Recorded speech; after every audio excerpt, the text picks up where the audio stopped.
Good morning. ಎಲ್ಲರೂ ನಿಂತ್ಕೊಂಡು ಈ ದಿನ ನಾವು ಪ್ರಾರ್ಥನೆ ಮಾಡಿಕೊಂಡವರಾಗಿ ಈ ಒಂದು ಆರಾಧನೆಯನ್ನು, ವಿಶೇಷವಾದ ಆರಾಧನೆಯನ್ನು ನಾವು ಪ್ರಾರಂಭಿಸಿಕೊಳ್ಳುತ್ತೇವೆ. ದೇವರು ತಾನೇ ನಮಗಾಗಿ ಈ ಲೋಕದಲ್ಲಿ ಮನುಷ್ಯನ ಅವತಾರ ತೆಗೆದುಕೊಂಡವನಾಗಿ ನಮ್ಮ ಒಂದು ಪಾಪಗಳಿಗಾಗಿ ಆತನು ಈ ಲೋಕಕ್ಕೆ ಬಂದು ನಮ್ಮನ್ನ ನೀತಿವಂತರಾಗಿ ಮಾಡುವುದಕ್ಕಾಗಿ ಈ ಲೋಕದಲ್ಲಿ ಆತನು ಎಲ್ಲ ಸಮಯನ ಭಾರ್ಯನ ಪಟ್ಟು ನಮಗಾಗಿ ಶಿಲುಬೆ ಮೇಲೆ ಮರಣವನ್ನು ಮಾಡಿದ್ದಾನೆ. ಅದು ಮಾತ್ರವಲ್ಲ ಪ್ರಿಯರೇ, ಆತನು ತಿರುಗಿ ನಮಗಾಗಿ ಬರುವ ಆತನಾಗಿದ್ದಾನೆ. ಹಲ್ಲೆಲೂಯಾ. ಅದಕ್ಕಾಗಿ ನಾವು ನಮ್ಮನ್ನು ಒಪ್ಪಿಸಿಕೊಟ್ಟವರಾಗಿ ಈ ಒಂದು ಸಮಯದಲ್ಲಿ ಆರಾಧನೆಯನ್ನ ದೇವರ ಸನ್ನಿಧಾನದಲ್ಲಿ ಒಪ್ಪಿಸಿಕೊಟ್ಟವರಾಗಿ ನಾವು ಪ್ರಾರ್ಥನೆ ಮಾಡಿಕೊಳ್ಳೋಣ. ಸೃಷ್ಟಿಕರ್ತನೆ ಪರಲೋಕ ತಂದೆ ಅಪ್ಪ, ಪಿತನೇ ಒಂದು ಸಮಯಕ್ಕಾಗಿ ನಿನಗೆ ಸ್ತೋತ್ರ ಉಂಟಾಗಲಿ. ಸೇನಾಧೀಶ್ವರ ಪರಲೋಕ ತಂದೆ ಅಪ್ಪ, ನೀನು ಎಲ್ಲವನ್ನು ಬಲ್ಲಾತನಾಗಿದ್ದಿ, ನೀನು ಸರ್ವಜ್ಞಾನಿ, ಸರ್ವವ್ಯಾಪ್ತಿಯಾಗಿದ್ದಿ. ಯೇಸಪ್ಪ, ಹೌದು ರಾಜ, ನಮ್ಮ ಹೃದಯಗಳಿಗೆ ವಾಸ ಮಾಡುವಂತಹ ಪರಿಶುದ್ಧಾತ್ಮನೇ ಒಂದು ಸಮಯಕ್ಕಾಗಿ ನಿನಗೆ ಸ್ತೋತ್ರ ಉಂಟಾಗಲಿ. ಈ ಆರಾಧನೆಯನ್ನು ಒಪ್ಪಿಸಿಕೊಡುತ್ತೇನೆ ಯೇಸಪ್ಪ. ಹೌದು ರಾಜ, ನೀನು ಈ ಲೋಕದಲ್ಲಿ ನಮಗಾಗಿ ಕರ್ತನೆ, ಹೌದು ರಾಜ, ಬಂದು ಯೇಸಪ್ಪ ನಮಗಾಗಿ ಮಾಡಿದ ವಿಮೋಚನಾ ಕಾರ್ಯವನ್ನ ನಾವು ನೆನೆಸುವುದಾಗಿ ಕರ್ತನೆ ಈ ಒಂದು ಆರಾಧನೆಯಲ್ಲಿ ಯೇಸಪ್ಪ ನಿಮಗೆ ನಾವು ಹೃದಯಪೂರ್ವಕವಾಗಿ ಥ್ಯಾಂಕ್ಸ್ ಮಾಡುವಂತೆ, ಕೃತಜ್ಞತೆ ಸಲ್ಲಿಸುವಂತೆ ದೇವ, ಹೌದು ರಾಜ, ಪ್ರತಿಯೊಬ್ಬರು ಈ ಕಾರ್ಯ ಮಾಡೋದಕ್ಕೆ ನಾನು ಒಪ್ಪಿಸಿಕೊಡುತ್ತೇನೆ. ನಾವು ಮಾಡುವಂತಹ ಪ್ರತಿಯೊಂದು ಆರಾಧನೆ, ಸ್ತೋತ್ರ ಗೀತೆಗಳು ನಿನಗೆ ಮೆಚ್ಚುಗೆಯಾಗಿ ಯೇಸಪ್ಪ ನೀ ನಮ್ಮ ಮಧ್ಯದಲ್ಲಿ ಸ್ತೋತ್ರ ಸಿಂಹಾಸನದಲ್ಲಿ ಕಟ್ಟರೆ ಹಸಿರ ಗುಣನಾಗಿರಬೇಕು ನಾನು ಬೇಡುತ್ತೇನಪ್ಪ. ವಾಕ್ಯದ ಮೂಲಕವಾಗಿ ನೊಟ್ಟಿಗೆ ಮಾತನಾಡು ರಾಜ. ಅದು ಮಾತ್ರವಲ್ಲ ಯೇಸಪ್ಪ, ಈ ಆರಾಧನೆಯ ಒಂದೊಂದು ಭಾಗದಲ್ಲೂ ನೀನು ಮಹಿಮೆ ಹೊಂದಿಕೊಂಡು ನನ್ನ ಮಕ್ಕಳನ್ನ ಆಶೀರ್ವದಿಸಿ ನಡೆಸಿಕೊಡಬೇಕೆಂದು ಯೇಸು ಕ್ರಿಸ್ತನ ನಾಮದಲ್ಲಿ ಪ್ರಾರ್ಥಿಸುತ್ತೇನೆ. ಒಳ್ಳೆಯದಿದ್ದಾನೆ.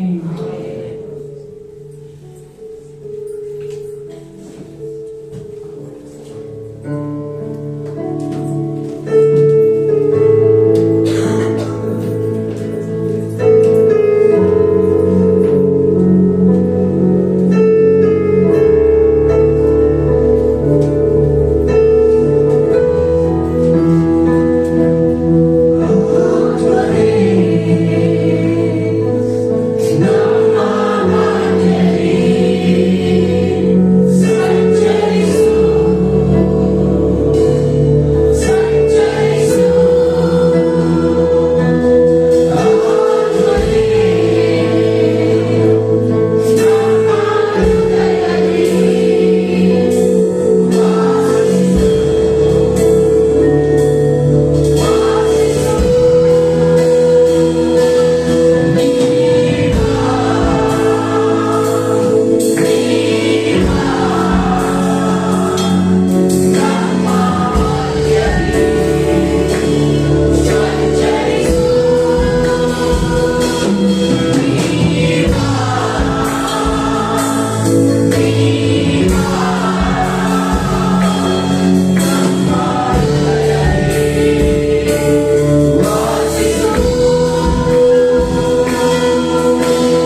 ಈ ಮುಂಜಾನೆ ವೇಳೆ ಆರಾಧನೆಯಲ್ಲಿ ನಿನ್ನ ಮಕ್ಕಳಾದಂತ ನಾವು ಯೇಸು ಕ್ರಿಸ್ತನ ನಾಮದಲ್ಲಿ ಕೂಡಿ ಬಂದಿರುವಾಗ ನಿನ್ನ ವಾಕ್ಯದಲ್ಲಿ ನೀನು ನಮಗೆ ತಿಳಿಸಿದಂತೆ ನಿನ್ನ ಪ್ರಸನ್ನತೆಯನ್ನು ನಮ್ಮ ಮಧ್ಯದಲ್ಲಿ ಸಂಚರಿಸುವಂತೆ ಮಾಡಿ ನಿನ್ನ ಮಕ್ಕಳ ಮೇಲೆ ನಿನ್ನ ಮಹಿಮೆಯ ಬಲವನ್ನು ಇಳಿಸುವ ದೇವರು ನೀನು ಆಗಿರುವುದರಿಂದ ನಿನ್ನ ಪಾದ ಸನ್ನಿಧಿಯಲ್ಲಿ ಇಲ್ಲಿ ನಿಂತಿರುವಂತಹ ಪ್ರತಿ ಒಂದೊಂದು ವ್ಯಕ್ತಿಯನ್ನು ಒಪ್ಪಿಸಿಕೊಳ್ಳುತ್ತಾರೆ.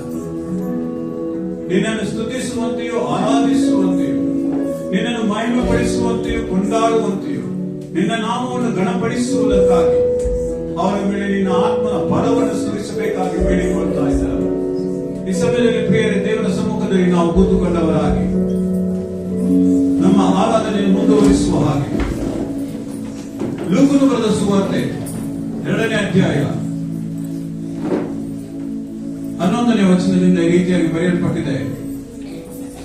ಇವತ್ತು ನಿಮಗೋಸ್ಕರ ದಾವೀದನ ಊರಿನಲ್ಲಿ ಒಬ್ಬ ರಕ್ಷಕನು ಹುಟ್ಟಿದ್ದಾನೆ. ಆತನು ಕರ್ತನಾಗಿರುವ ಕ್ರಿಸ್ತನೇ. ಆತನು ನಿಮಗೆ ಗೊತ್ತಾಗುವುದಕ್ಕೆ ಗೊತ್ತೇನೆಂದರೆ ಬಟ್ಟೆಯಿಂದ ಸುತ್ತಿರುವ ಒಂದು ಕೂಸು ಗೋದಲಿಯಲ್ಲಿ ಮಲಗಿರುವುದನ್ನು ಕಾಣುವಿರಿ ಎಂದು ಹೇಳಿದನು. ಪಕ್ಕನೆ ಆ ದೂತನ ಸಂಗಡ ಪರಲೋಕ ಸೈನ್ಯದವರು ಬಂದು ದೊಡ್ಡ ಗುಂಪು ಕಾಣಿಸಿಕೊಂಡು ಮೇಲಿನ ಲೋಕದಲ್ಲಿ ದೇವರಿಗೆ ಮಹಿಮೆ, ಭೂಲೋಕದಲ್ಲಿ ಮನುಷ್ಯರೊಳಗೆ ಸಮಾಧಾನ, ದೇವರು ಅವರಿಗೆ ಒಲಿಯುತ್ತಾನೆ ಎಂದು ದೇವರನ್ನು ಕೊಂಡಾಡುತ್ತಾ ಹೇಳಿದರು. ಈಗ ನಾವು ಹಾಡುವಂತ ಈ ಒಂದು ಹಾಡು ದೇವರ ವಾಕ್ಯದ ಅನೇಕ ವಚನಗಳಿಂದ ಕೂಡಿಸಲ್ಪಟ್ಟಿದೆ. ಪ್ರಿಯರೇ, ಲೂಕನು ಬರೆದ ಸುವಾರ್ತೆ 2:14ರಿಂದಲೂ ತೆಗೆಯಲ್ಪಟ್ಟಂತಹ ವಾಕ್ಯಗಳು, ಯೆಶಾಯನ ಪ್ರವಾದನ ಗ್ರಂಥ 9:6ರಿಂದ ತೆಗೆಯಲ್ಪಟ್ಟಂತಹ ವಾಕ್ಯಗಳು, ಮತ್ತಾಯನ ಸುವಾರ್ತೆ 1:23ರಿಂದ ತೆಗೆಯಲ್ಪಟ್ಟಂತಹ ವಾಕ್ಯಗಳು, ಯೋಹಾನ 3:16ರಿಂದ ತೆಗೆಯಲ್ಪಟ್ಟಂತಹ ವಾಕ್ಯಗಳು, ಮಲಾಕಿ 4:2ರಿಂದ ತೆಗೆಯಲ್ಪಟ್ಟಂತಹ ವಾಕ್ಯಗಳಿಂದ ಕೂಡಿದಂತಹ ಈ ಒಂದು ಗೀತೆ ಈ ಸಮಯದಲ್ಲಿ ದೇವರ ಮಹಿಮೆಗಾಗಿ ನಾವು ಹಾಡುವವರಾಗಿದ್ದೇವೆ.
ನಮ್ಮೆಲ್ಲ ಪಾಪಗಳನ್ನು ಕ್ಷಮಿಸಿ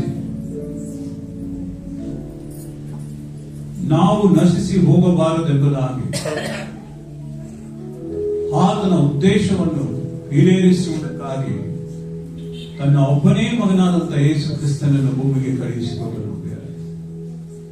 ಆತನು ನಮ್ಮ ಮೇಲೆ ಇಟ್ಟಂತ ಪ್ರೀತಿ ಅದು ಎಷ್ಟು ಅಪಾರವಾದದ್ದೆಂಬುದಾಗಿ ನಾವು ನೋಡುವುದಾದ್ರೆ ಅದು ನಮ್ಮ ಮಾತುಗಳಿಂದ ವರ್ಣಿಸಲು ಸಾಧ್ಯವೇ ಇಲ್ಲ. ಆತ ಮನುಷ್ಯನ ಅವತಾರವೆತ್ತಿ ಭೂಮಿಗೆ ಬಂದ ಒಂದೇ ಉದ್ದೇಶ ನಾವು ನಶಿಸಿ ಹೋಗಬಾರದೆಂಬುದಾಗಿ. ನಮ್ಮ ರಕ್ಷಕನಾದ ದೇವರಿಗೆ ನಾವು ಕೊಂಡಾಡುವಂತೆ ಮತ್ತೊಂದು ಹಾಡನ್ನು ಹಾಡುವಾಗ ಮನುಷ್ಯ ಅವತಾರಿಯಾಗಿ ಲೋಕಾಧೀಶ್ವರ ನಮಗಾಗಿ ಬಂದಿರುವ ಹಾಡನ್ನು ನಾವು ಹಾಡಿಕೊಳ್ಳುವ ಮುಖಾಂತರ ನಾವು ನೋಡುವುದಾದ್ರೆ ಪ್ರಿಯರೇ, ಈ ವಾಕ್ಯಗಳು ಸಹ ಈ ಹಾಡನ್ನು ರಚಿಸುವಾಗ ಈ ಸಂಗೀತದ ಸಾರಾಂಶ ಈ ರೀತಿಯಾಗಿ ಎಲ್ಲಾ ವಾಕ್ಯಗಳಿಂದ ತೆಗೆಯಲ್ಪಟ್ಟಿದೆ. ಇಮ್ಮಾನುವೇಲನು ನಮ್ಮೊಡನೆ ಇರುವ ದೇವರು ನರನಾಗಿ ಬಂದು ನಮ್ಮ ಮಧ್ಯದಲ್ಲಿ ವಾಸ ಮಾಡಿದನು ಎಂಬುದಾಗಿ, ಆತನು ಲೋಕಕ್ಕೆ ಬೆಳಕಾಗಿದ್ದಾನೆ ಎಂಬುದಾಗಿ, ತಾನೇ ಮರಣದ ಮೂಲಕ ಮರಣದ ಅಧಿಕಾರಿಯಾದ ಸೈತಾನನನ್ನು ಸೋಲಿಸಿ ನಮಗೆ ಸ್ವರ್ಗದ ಮಾರ್ಗದ ಬಾಗಿಲುಗಳನ್ನು ತೆರೆದಿಟ್ಟಂತ ಮಹಾಪರಿಶುದ್ಧನಾದ ದೇವರು ನಮ್ಮ ಕರ್ತನಾಗಿದ್ದಾನೆ. ಅಂತ ಮಹಾಪರಿಶುದ್ಧನಾದ ದೇವರನ್ನು ಈ ಗೀತೆಯೊಂದಿಗೆ ಮತ್ತೊಮ್ಮೆ ನಾವು ನಮ್ಮನ್ನು ಸಮರ್ಪಿಸಿ ಹಾಡಿಕೊಳ್ಳೋಣ.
ಪ್ರತಿನಿತ್ಯವೂ ನಾವು ಮಾಡುವಂತಹ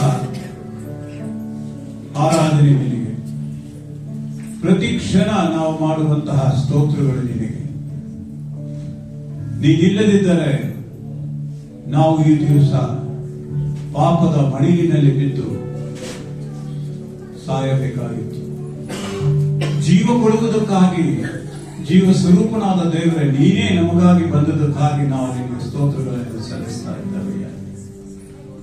ಪೌಲನು ಕೊಲೊಸ್ಸೆಯವರಿಗೆ ಬರೆದ ಪತ್ರಿಕೆಯಲ್ಲಿ ಈ ರೀತಿಯಾಗಿ ಬರುತ್ತಾನೆ, ಇದಲ್ಲದೆ ನೀವು ಇಂದಿನ ಕಾಲದಲ್ಲಿ ಅನ್ಯರು, ದುಷ್ಟರು, ದುಷ್ಟತ್ವಗಳನ್ನು ಮಾಡುವವರಾಗಿ ದ್ವೇಷ ಮನಸ್ಸುಳ್ಳವರು ಆಗಿದ್ದರು. ಆತನು ನಿಮ್ಮನ್ನು ಸಹ ತನ್ನ ಕುಮಾರನ ಶೂನ್ಯ ದೇಹದಲ್ಲಿ ಉಂಟಾದ ಮರಣದ ಮೂಲಕ ಈಗ ಸಮಾಧಾನ ಪಡಿಸಿಕೊಂಡಿದ್ದಾನೆ ಮತ್ತು ನಿಮ್ಮನ್ನು ಪರಿಶುದ್ಧರನ್ನಾಗಿಯೂ ನಿರ್ದೋಷಿಗಳನ್ನಾಗಿಯೂ ನಿರಪರಾಧಿಗಳನ್ನಾಗಿಯೂ ತನ್ನ ಸನ್ನಿಧಿಯಲ್ಲಿ ನಿಲ್ಲಿಸಬೇಕೆಂದಿದ್ದಾನೆ. ಅದಕ್ಕಾಗಿಯೇ ಯೇಸು ಕ್ರಿಸ್ತನು ಲೋಕಕ್ಕೆ ಬಂದಿದ್ದಾನೆ. ಸರ್ವದಲ್ಲೂ ಉನ್ನತನೇ, ಮಹಿಮೆಯ ಅರಸನೇ, ಪ್ರೀತಿಸುವ ನನ್ನ ತಂದೆ ಎಂಬ ಗೀತೆಯೊಂದಿಗೆ ಆತನನ್ನು ನಾವು ಮತ್ತಷ್ಟು ಘನಪಡಿಸೋಣ. Yeah.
ನಮಗೆ ಬಿಡುಗಡೆ ಕೊಟ್ಟಂತ, ನಮಗೆ ವಿಮೋಚನೆಯನ್ನು ಉಂಟು ಮಾಡಿದ ದೇವರನ್ನು ಆರಾಧಿಸ್ತಾ ಇದ್ದೇವೆ.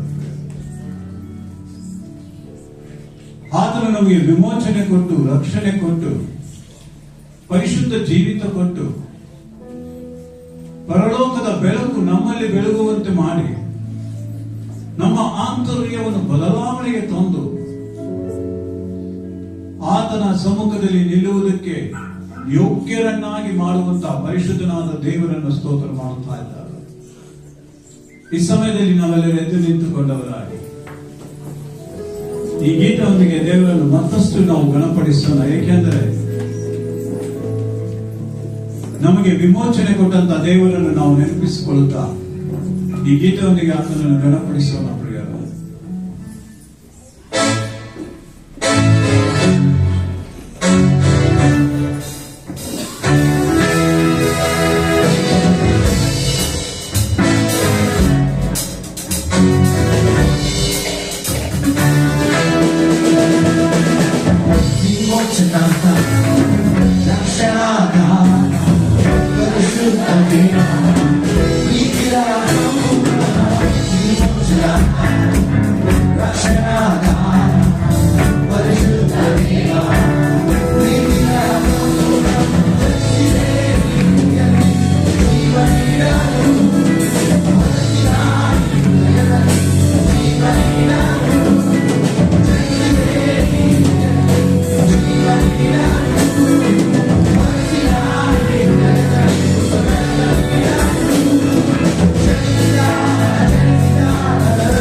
ನಾವೆಲ್ಲರೂ ಬಾಯಿ ತೆಗೆದು ವಿಮೋಚಕನಾದ ನನ್ನ ಕರ್ತನನ್ನು ನಾವು ಸ್ತುತಿ ಮಾಡೋಣ. ಪರಿಶುದ್ಧನಾದ ದೇವರ ಸ್ತೋತ್ರಗಳನ್ನು ಸಲ್ಲಿಸ್ತಾ ಇದ್ದಾರೆ. ನಮ್ಮನ್ನು ರಕ್ಷಿಸುವುದಕ್ಕಾಗಿಯೂ ವಿಮೋಚಿಸುವುದಕ್ಕಾಗಿಯೂ ನಮಗಾಗಿ ನೀನು ಪರಲೋಕವನ್ನು ಬಿಟ್ಟು ಬಂದೆಯಲ್ಲ, ಅದಕ್ಕಾಗಿ ಸ್ತೋತ್ರ ಸಲ್ಲಿಸ್ತಾ ಇದ್ದಾರೆ. ನಿನ್ನ ವಾಕ್ಯಗಳನ್ನು ಕೇಳುವಂತೆ ನಮ್ಮ ಹೃದಯಗಳನ್ನು ನೀನು ಪರಿಶುದ್ಧ ಆತ್ಮನಿಂದ ಮೃದುಗೊಳಿಸಿ ಬಲಪಡಿಸಿ ಮಾರ್ಪಡಿಸಿದ್ದೀಯಲ್ಲ, ಅದಕ್ಕಾಗಿ ನಿನಗೆ ಸ್ತೋತ್ರಗಳನ್ನು ಸಲ್ಲಿಸ್ತಾ ಇದ್ದೇವೆ. ಯೋಚಿಸು ಪ್ರಿಯರ, ಆತನು ನಮ್ಮನ್ನು ಕೈ ಬಿಟ್ಟಿರುವುದಾದ್ರೆ ನಾವು ಈ ದಿವಸ ಪಾಪದ ಹೊಸಲಿನಲ್ಲಿ ಹೊಲಸಾದ ಜೀವಿತ ನಡೆಸ್ತಾ ಇದ್ದೇವೆ. ಪರಿಶುದ್ಧವೇನೆಂಬುದನ್ನು ತಿಳಿಸಿಕೊಟ್ಟಂತ ದೇವರಿಗೆ ನಾವು ಸ್ತೋತ್ರ ಮಾಡ್ತಾ ಇದ್ದೇವೆ. ಆತನು ಒಳ್ಳೆಯವರೇ ಆಗಿದ್ದು ದೇವರ ಆತ್ಮನು ನಮ್ಮ ಹೃದಯಗಳನ್ನು ಬದಲಾಯಿಸಿ ವಾಕ್ಯಗಳನ್ನು ಕೇಳುವಾಗ ನಾವು ಅದಕ್ಕೆ ಒಪ್ಪಿಸಿಕೊಂಡವರಾಗಿ ಆ ರಕ್ಷಣೆಯ ಆನಂದವನ್ನು ಪಡೆದುಕೊಂಡಿದ್ದೇವೆ. ಆ ಕಾಲದಲ್ಲಿ ನೋವನ ಕಾಲದಲ್ಲಿ ಯೋಚಿಸಿ ಪ್ರಿಯರ, ಜನರ ಮುಂದೆ ನೀತಿವಂತನಾದ ನೋಹನು ಬದುಕುತ್ತಾ ಇದ್ದನು, ನಾವೇ ಕಟ್ಟುತ್ತಾ ಇದ್ದನು. ಅವರು ಕಂಡರೂ ಸಹ ಆ ಸತ್ಯವನ್ನು ಅವರಿಗೆ ತಿಳಿಯಲು ಆಗಲಿಲ್ಲ. ಅವರು ದಿನವಿಡೀ ಆತನೊಂದಿಗೆ ಜೀವಿಸಿದರೂ ಸಹ ಆತನು ಮಾಡುತ್ತಿದ್ದಂತ ಆ ದೇವರ ಪರಿಚಯ ಅವರಿಗೆ ಆಗಲಿಲ್ಲ. ಈ ದಿನವೂ ಸಹ ಅದೇ ರೀತಿಯಾಗಿದೆ ಪ್ರಿಯರೇ. ದೇವರ ವಾಕ್ಯ ಎಲ್ಲಾ ಕಡೆ ಸಾರಲ್ಪಡುತ್ತಾ ಇದೆ, ದೇವರ ಆಲೋಚನೆಗಳು ಎಲ್ಲಾ ಕಡೆ ಹೇಳಲ್ಪಡುತ್ತಾ ಇದೆ, ದೇವರ ಕಾರ್ಯಗಳು ನಡೆಯುತ್ತಾ ಇದೆ, ಪರಿಶುದ್ಧಾತ್ಮನ ಕಾರ್ಯಗಳು ನಡೆಯುತ್ತಾ ಇದೆ. ಆದರೂ ಸಹ ಕೆಲ ಜನರುಗಳು ಕಾಣುತ್ತಾ ಇಲ್ಲ, ಅವರಿಗೆ ಸತ್ಯದ ಅರಿವೇ ಆಗುತ್ತಾ ಇಲ್ಲ, ಅವರ ಬೆಳಕಿನ ಕಡೆಗೆ ಬರಲು ಮನಸ್ಸೇ ಮಾಡುತ್ತಾ ಇಲ್ಲ. ಅವರ ಕಣ್ಣುಗಳು ಕೇಳುತ್ತಾ ಇಲ್ಲ, ಕಿವಿಗಳು ಸಹ ಅದನ್ನು ಕೇಳುತ್ತಾ ಇಲ್ಲ, ಹೃದಯಗಳು ಅದನ್ನು ಗ್ರಹಿಸಿಕೊಳ್ತಾ ಇಲ್ಲ. ಆದ್ರೆ ನಮಗಾದರೂ ದೇವರು ಅವುಗಳನ್ನು ವಿಶೇಷವಾಗಿ ಉಡುಗೊರೆಯಾಗಿ ದಯಪಾಲಿಸಿಕೊಟ್ಟಿದ್ದಾನಲ್ಲ ಪ್ರಿಯರೇ. ನೋಹನ ದಿನಗಳ ಹಾಗೆ ಕಡೆಯ ದಿನಗಳು ಇರುತ್ತದೆ ಎಂಬುದಾಗಿ ದೇವರ ವಾಕ್ಯ ಹೇಳುವುದನ್ನು ಮರೆಯಬೇಡಿರಿ ಪ್ರಿಯರೇ. ನಮಗಾದರೂ ದೇವರು ನಮ್ಮ ಹೃದಯಗಳನ್ನು ಮುದಗೊಳಿಸಿ ಪರಿಶುದ್ಧಾತ್ಮನಿಂದ ಬಂದಂತಹ ವಾಕ್ಯಗಳನ್ನು ನಂಬುವಂತೆ ಮಾಡಿದ್ದಾನೆ. ಆತನು ನಮ್ಮನ್ನು ಪರಿಗಣಿಸಿಕೊಂಡಿದ್ದಾನೆ. ಮಕ್ಕಳೆಂಬುದಾಗಿ ಆತನು ಕೈ ಹಿಡಿದು ನಮ್ಮನ್ನು ಅಪ್ಪಿಕೊಂಡಿದ್ದಾನೆ. ಆತನ ಸಮ್ಮುಖದಲ್ಲಿ ನಿಲ್ಲಿಸಿಕೊಂಡಿದ್ದಾನೆ. ಆತನೊಂದಿಗೆ ಜೀವಿಸುವುದಕ್ಕಾಗಿ ಕರೆದೊಯ್ಯುವುದಕ್ಕಾಗಿ ಮತ್ತೆ ಬರುವಂತ ಮಹಾಪರಿಶುದ್ಧನಾದ ದೇವನನ್ನು ನಾವು ಸ್ತೋತ್ರ ಮಾಡ್ತಾ ಇದ್ದೇವೆ. ನಾವೆಲ್ಲರೂ ಬಾಯಿ ತೆಗೆದು ಆತನಿಗೆ ಸ್ತೋತ್ರ ಮಾಡೋಣ.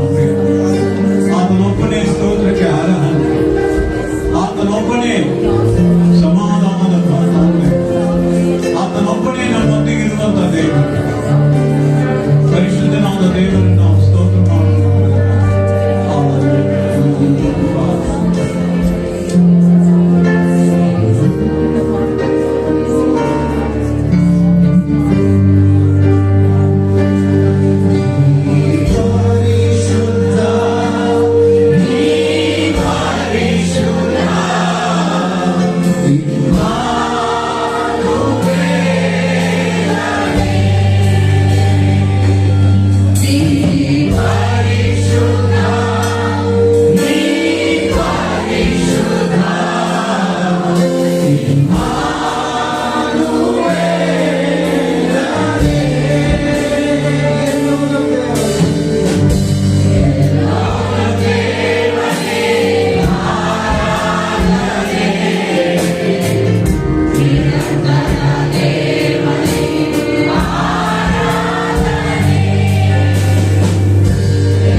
ನಾಮವು ಜೀವಕ್ಕಿಂತಲೂ ಶ್ರೇಷ್ಠ. ನನ್ನ ಬಾಯಿ ನಿನ್ನನ್ನು ಕೀರ್ತಿಸುವುದು, ನನ್ನ ಜೀವಮಾನವೆಲ್ಲ ಹೀಗೆಯೇ ನಿನ್ನನ್ನು ಹಾಡಿ ಹರಿಸುತ್ತಾ ನಿನ್ನ ಹೆಸರೆತ್ತಿ ಕೈ ಮುಗಿತು. ಪರಿಶುದ್ಧನಾದ ದೇವರೇ, ಮುಂಜಾನೆ ವೇಳೆಗಾಗಿ ನಿನಗೆ ಸ್ತೋತ್ರ. ಆರಾಧನೆಯಲ್ಲಿ ನೀನು ನಮ್ಮೊಂದಿಗಿದ್ದು ನಮ್ಮನ್ನು ಬಲಪಡಿಸಿ ನಡೆಸುವುದಕ್ಕಾಗಿ ಸ್ತೋತ್ರ. ಎಲ್ಲ ಘನತೆಗಳು, ಮಹಿಮೆ, ಪ್ರಭಾವಗಳು ಕರ್ತನಾದ ಯೇಸು ಕ್ರಿಸ್ತನಿಗೆ ಮಾತ್ರ ಸಲ್ಲಿಸುತ್ತಾ ತಂದೆಯಾದ ದೇವರ ಸಮ್ಮುಖದಲ್ಲಿ ಎಲ್ಲವನ್ನು ಒಪ್ಪಿಸಿಕೊಡುತ್ತೇನೆ. ನನ್ನ ಪರಲೋಕದ ತಂದೆ,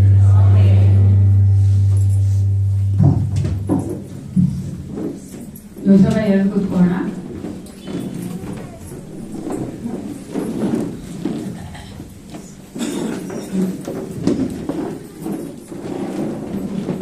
ದೇವರು ತಾಯಿ ನಮ್ಮ ಆರಾಧನೆಯನ್ನು ಕೇಳಿ ಸ್ತೋತ್ರಗಳನ್ನ ಅಂಗೀಕರಿಸಿದಾಗ ಅನುಭವರಾಗಿದ್ದೇವೆ.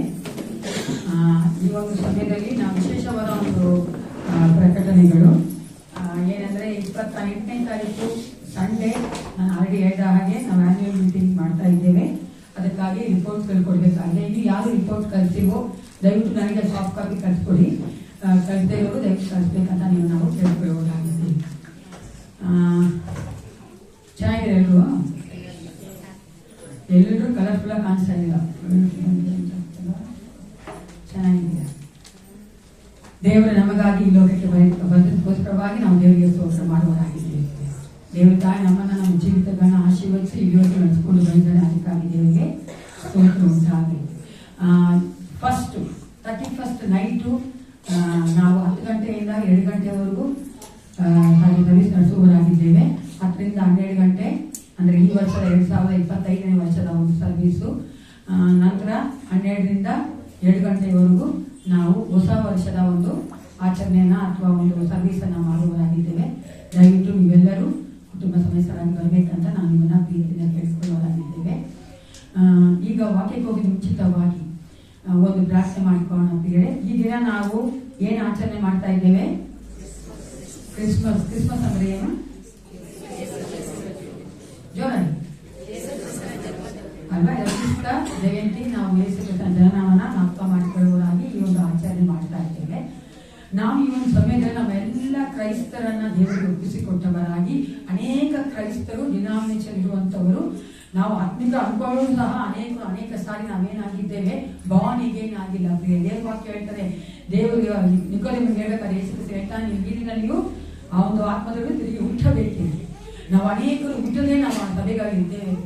ಅದಕ್ಕಾಗಿ ನಾವೆಲ್ಲ ಕ್ರೈಸ್ತರ, ಎಲ್ಲಾ ಡಿನಾಮಿನೇಷನ್ ಕ್ರೈಸ್ತರ ದೇವರು ಒಪ್ಪಿಸಿಕೊಟ್ಟವರಾಗಿ ಯೇಸು ಕ್ರಿಸ್ತನು ಈ ದಿನಗಳಲ್ಲಿ ಅವರೊಟ್ಟಿಗೆ ಮಾತನಾಡಿ ಅವರ ಹೃದಯದಲ್ಲಿ ಹುಟ್ಟುವಂತೆ, ಹಲ್ಲೆಲೂಯಾ, ದೇವರು ಅವರನ್ನ ಆ ಒಂದು ಸಾಲ್ವೇಷನ್ ಅಲ್ಲಿ ನಡೆಸುವಂತೆ, ಅವನು ಬಾರ್ನಿಗೆ ಎಕ್ಸ್ಪೀರಿಯನ್ಸ್ ಕೊಡುವಂತೆ ಅವರೆಲ್ಲೇ ಇರಲಿ, ದೇವರನ್ನು ಮುಟ್ಟಿದ್ರೆ ಸಾಕು ಪ್ರಿಯರೇ, ಅವ್ರು ತಿರುಗಿ ಹುಟ್ಟಿದ್ರೆ ಸಾಕು, ದೇವರು ಅವರಿಗೆ ಕಾರ್ಯ ಮಾಡ್ತಾರೆ. ಅದಕ್ಕೆ ಅವ್ರು ಒಪ್ಪಿಸ್ಕೊಡ್ಬೇಕು. ಆ ಪಾರಂಪರ್ಯದಿಂದ ಹೊರಗಡೆ ಬರಬೇಕು, ಅಸಂಪ್ರದಾಯದಿಂದ ಹೊರಗಡೆ ಬರಬೇಕು. ನಾನು ಸರಿಯಾಗಿದ್ದೇನೆ, ನಾನು ಹುಟ್ಟಿದಾಗಿಂದ ಕ್ರೈಸ್ತರು ಅನ್ನೋದೆಲ್ಲ ಮನೋಭಾವನೆಗಳಿಂದ ಹೊರಗಡೆ ಬರಬೇಕಾದ್ರೆ ದೇವರು ಅವ್ರನ್ನ ಮುಟ್ಟು ಮಾತನಾಡಿದ್ದಾರೆ. ಅದಕ್ಕೋಸ್ಕರ ಮಧ್ಯವರ್ತಿ ಸಿಸ್ಟರ್ ಆಧಾರ್ ಅವರು ಎಲ್ಲ ಕ್ರೈಸ್ತರಿಗೋಸ್ಕರ ಈ ಒಂದು ಕ್ರಿಸ್ತ ಜಯಂತಿಯಲ್ಲಿ, ಈ ಒಂದು ಕ್ರಿಸ್ಮಸ್ ಸಮಯದಲ್ಲಿ ದೇವರು ಅವರೊಟ್ಟಿಗೆ ಮಾತನಾಡಿ ಅವರನ್ನು ಸಹ ತನ್ನ ಮಕ್ಕಳಾಗಿ ಮಾಡಿಕೊಳ್ಳುವಂತೆ ಪ್ರಾರ್ಥನೆ ಮಾಡುವುದಕ್ಕೆ ಹೇಳ್ಕೊಳ್ತೇನೆ. ಪರಿಶುದ್ಧನ ಮಹೋನ್ನತವಾದ ಪರಲೋಕದ ತಂದೆಯಾದ ದೇವರೇ, ಅಪ್ಪ ನಿನಗೆ ಸ್ತೋತ್ರ ಉಂಟಾಗಲಿ ಸ್ವಾಮಿ. ವಿಶೇಷವಾಗಿ ಈ ದಿನ ಸ್ವಾಮಿ ನಿನ್ನ ಹುಟ್ಟಿದ ಹಬ್ಬ ದಿನವನ್ನು ಆಚರಿಸುವಂತ ಪ್ರತಿಯೊಬ್ಬ ಕ್ರೈಸ್ತ ಮಕ್ಕಳನ್ನ ಕರಗಳಲ್ಲಿ ಸಮರ್ಪಿಸಿಕೊಂಡು ಪ್ರಾರ್ಥಿಸುತ್ತೇನೆ ಸ್ವಾಮಿ.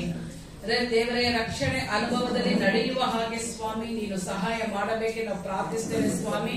ಅಪ್ಪ ನಿನ್ನ ವಾಕ್ಯ ಹೇಳುತ್ತದೆ, ಅಪ್ಪ ತಿನ್ನುವುದು ಕುಡಿಯುವುದು ದೇವರ ರಾಜ್ಯವಲ್ಲ ಅಂತಕ್ಕಂಥನೇ ನೀತಿಯು ಸಮಾಧಾನವು ಮೇಲಿದ್ದ ಪ್ರೀತಿಯು ಸ್ವಾಮಿ ನಾವು ಕೇಳಿಕೊಳ್ಳುತ್ತೇವೆ ಸ್ವಾಮಿ. ಪ್ರತಿಯೊಂದು ಆತ್ಮದಲ್ಲಿ ನೀನು ಒಲಿಯುವಂತ ದೇವರಾಗಿದೆಯಾ ಸ್ವಾಮಿ. ಅವ್ರ ಹೃದಯಗಳಲ್ಲಿ ಕರ್ತನೆ ನೀನು ಸ್ವಾಮಿ ಕರ್ತನೆ ಮಾತನಾಡು ಸ್ವಾಮಿ. ಅಪ್ಪ ಹೌದು ಸ್ವಾಮಿ ಕರ್ತನೆ, ಎಷ್ಟೋ ಜನ ಕ್ರೈಸ್ತರು ಸ್ವಾಮಿ, ನಾವುಗಳು ಸಹ ಕರ್ತನೆ ಸ್ವಾಮಿ ಇನ್ನು ಕರ್ತನೆ ನಿನ್ನ ನಾಮ ಎತ್ತಿ ಹಾಡುತ್ತೇವೆ, ಹರಿಸುತ್ತೇವೆ ಸ್ವಾಮಿ. ಇನ್ನು ಕರ್ತನೆ ಆ ಪಾಪದ ಜೀವಿತದಿಂದ ಹೊರಗೆ ಬರಬೇಕು ಕರ್ತನೆ ಸ್ವಾಮಿ. ಯೇಸುವಿನ ರಕ್ತದಲ್ಲಿ ಕರ್ತನೆ ಪ್ರತಿಯೊಬ್ಬೊಬ್ಬರನ್ನು ಶುದ್ಧೀಕರಣ ಮಾಡಿ ಕರ್ತನೆ ಅವರ ಆತ್ಮಗಳು ಒಪ್ಪಿಸಿಕೊಡುವ ಹಾಗೆ ಕೃಪೆ ತೋರಿಸಬೇಕೆಂದು ನಾನು ಪ್ರಾರ್ಥಿಸಿ ಬೇಡಿಕೊಳ್ಳುತ್ತೇನೆ ರಾಜ್ಯನೇ. ಏಸಪ್ಪ ನೀನು ಬರುವಂತ ದಿನ ಹತ್ತಿರವಾಗಿರುವುದರಿಂದ ಸ್ವಾಮಿ ಅವರವರ ಆತ್ಮಗಳನ್ನು ಪರೀಕ್ಷಿಸಿಕೊಂಡು ಕರ್ತನೆ ದೇವರೇ ನಿನಗೆ ಸ್ವಾಮಿ ಜೀವಿಸುವ ಹಾಗೆ ಕರ್ತನೆ ಸ್ವಾಮಿ ಪ್ರತಿಯೊಂದು ಕುಟುಂಬಗಳು ಪ್ರತಿಯೊಂದು ಆತ್ಮಗಳು ಸ್ವಾಮಿ ಸಂಪೂರ್ಣವಾಗಿ ನಿಮಗೆ ಒಪ್ಪಿಸಿ ಕೊಡುವ ಹಾಗೆ ಕೃಪೆ ತೋರಿಸಬೇಕೆಂದು ಪ್ರಾರ್ಥಿಸಿ ಬೇಡಿಕೊಳ್ಳುತ್ತೇವೆ ರಾಜ್ಯನೇ. ನಿನಗೆಲ್ಲವೂ ಸಾಧ್ಯ ಕರ್ತನೆ, ನೀನೇ ಹೇಳ್ತೀಯಪ್ಪ. ನರ ಪ್ರಾಣಿಗೆಲ್ಲ ನಾನೇ ದೇವರ ನಿನಗೆ ಅಸಾಧ್ಯವಾದ ಕಾರ್ಯ ಒಂದಾದರೂ ಉಂಟು ಅಂತ ಸ್ವಾಮಿ. ಅಪ್ಪ ನಿನಗೆ ಅಸಾಧ್ಯವಾದ ಕಾರ್ಯ ಒಂದೂ ಇಲ್ಲ ಕರ್ತನೆ ಸ್ವಾಮಿ.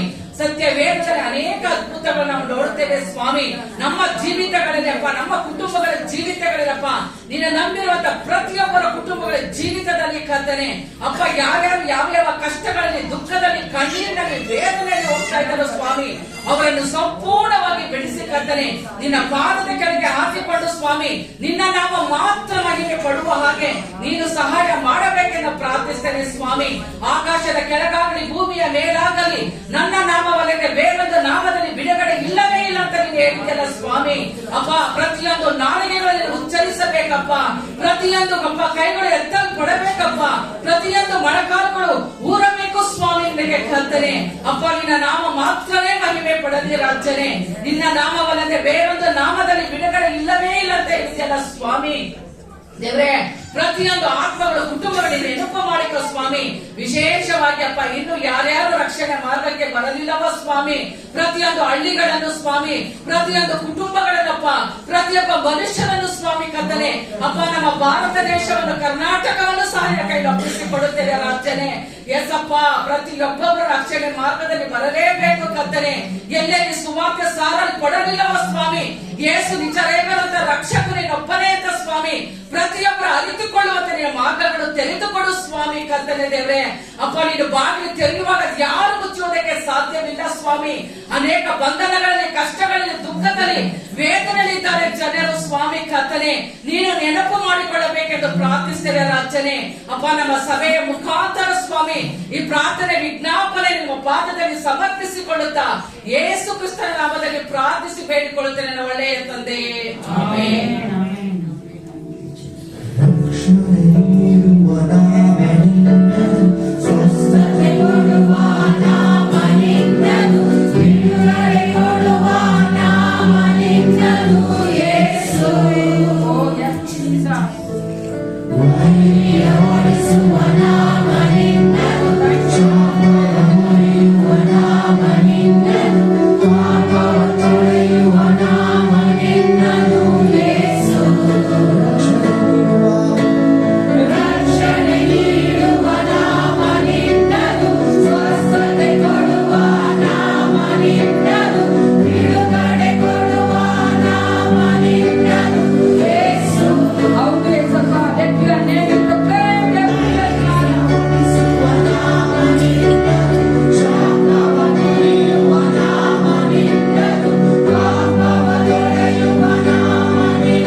ಆರಾಧಿಸುವಂತ, ಸೇವಿಸುವಂತ ನಾನು ಏಸಪ್ಪ ಜೀವವುಳ್ಳವನು ಮಾತ್ರವಲ್ಲ, ನಾನು ಪ್ರಾರ್ಥನೆ ಕೇಳುವಾತನಾಗಿದ್ದಾನೆ. He is with us, he is Emmanuel. ಆತನ ಒಟ್ಟಿಗೆ ಇರುವಂತ ದೇವರು. What a joy we had in the Lord, isn't it? ಕ್ರಿಸ್ತನಿಗೆ ಎಷ್ಟು ಸಂತೋಷ ಆಗ್ತಿದೆ ನೋಡಿ. ಸರ್ವಶಕ್ತನು, ಭೂಮಿ ಆಕಾಶದ ಸೃಷ್ಟಿಕರ್ತನು, ಆತನ ಮುಂದೆ ಯಾವ ದೇವರುಗಳು ಇಲ್ಲ. ಎಲ್ಲಾ ದೇವರುಗಳು ಆತನಿಗೆ ನಮಸ್ಕರಿಸುವಂತ ಒಂದು ದೇವರುಗಳಾಗಿದ್ದಾರೆ. ಅಂತ ದೊಡ್ಡ ದೇವರ ಮಕ್ಕಳಾಗಿ ನಾವು ಆತರ ಸೇವಿಸ್ತೇವೆ ಅಂದ್ರೆ ಎಷ್ಟು ಸಂತೋಷ ಪಡ್ಬೇಕು. ನಮ್ಮ ಒಟ್ಟಿಗೆ ಇದ್ದಾನೆ ಅಂದ್ರೆ ಎಷ್ಟು ಸಂತೋಷ ಪಡ್ಬೇಕಲ್ವಾ? ನಾವು ಯಾವಾಗ ನೋಡಿ ಸ್ವಲ್ಪ ಕೆಲಸ ಮಾಡಿ ನೋಡಿ, ಪ್ರೈಮ್ ಮಿನಿಸ್ಟರ್, ಪ್ರೆಸಿಡೆಂಟ್ ಅಂತ ಇದ್ರೆ ನಮ್ಗೆ ಎಷ್ಟು ಒಂಥರ ಖುಷಿ ಅಲ್ಲ, ಎಷ್ಟು ಒಂಥರ ಪ್ರೆಸ್ಟೇಜ್ ನಮ್ಗೆ. ಅದು ಏಸಪ್ಪನೇ ನಮ್ಮ ಒಟ್ಟಿಗಿದ್ದಾನೆ. ಸಂತೋಷವಾಗಿ ನಾವು ದೇವ್ರನ್ನ ಆರಾಧನೆ ಮಾಡ್ಬೇಕಲ್ಲ, ಆ ದೇವ್ರ ಸ್ತೋತ್ರ ಮಾಡ್ಬೇಕು, ಚಿಂತೆ ಮಾಡ್ಬಾರ್ದು, ಸಂತೋಷವಾಗಿರ್ಬೇಕು. ಎಲ್ಲರೂ ಜೋರಾಗ್ರಿ ಸಂತೋಷವಾಗಿರ್ಬೇಕು. ಸಂತೋಷವಾಗಿರ್ಬೇಕಾದ್ರೆ ನಾನು ಯಾವಾಗಲೂ ಆಸೆ ಪಡೆ. ಈಗ ನಮ್ಮ ಮಧ್ಯರುವಂತಹ ಸೈಮನ್ ಅವರು ಮುಂದೆ ಬಂದು ನಮ್ಗೆ ವಾಕ್ಯ ಅನ್ಕೊಡ್ತಾರೆ. ನಾವು ಸಹ ವಾಕ್ಯಗಳನ್ನ ಕೇಳಿಸಿಕೊಂಡವರ ತಿಳಿಸ್ಕೊಂಡು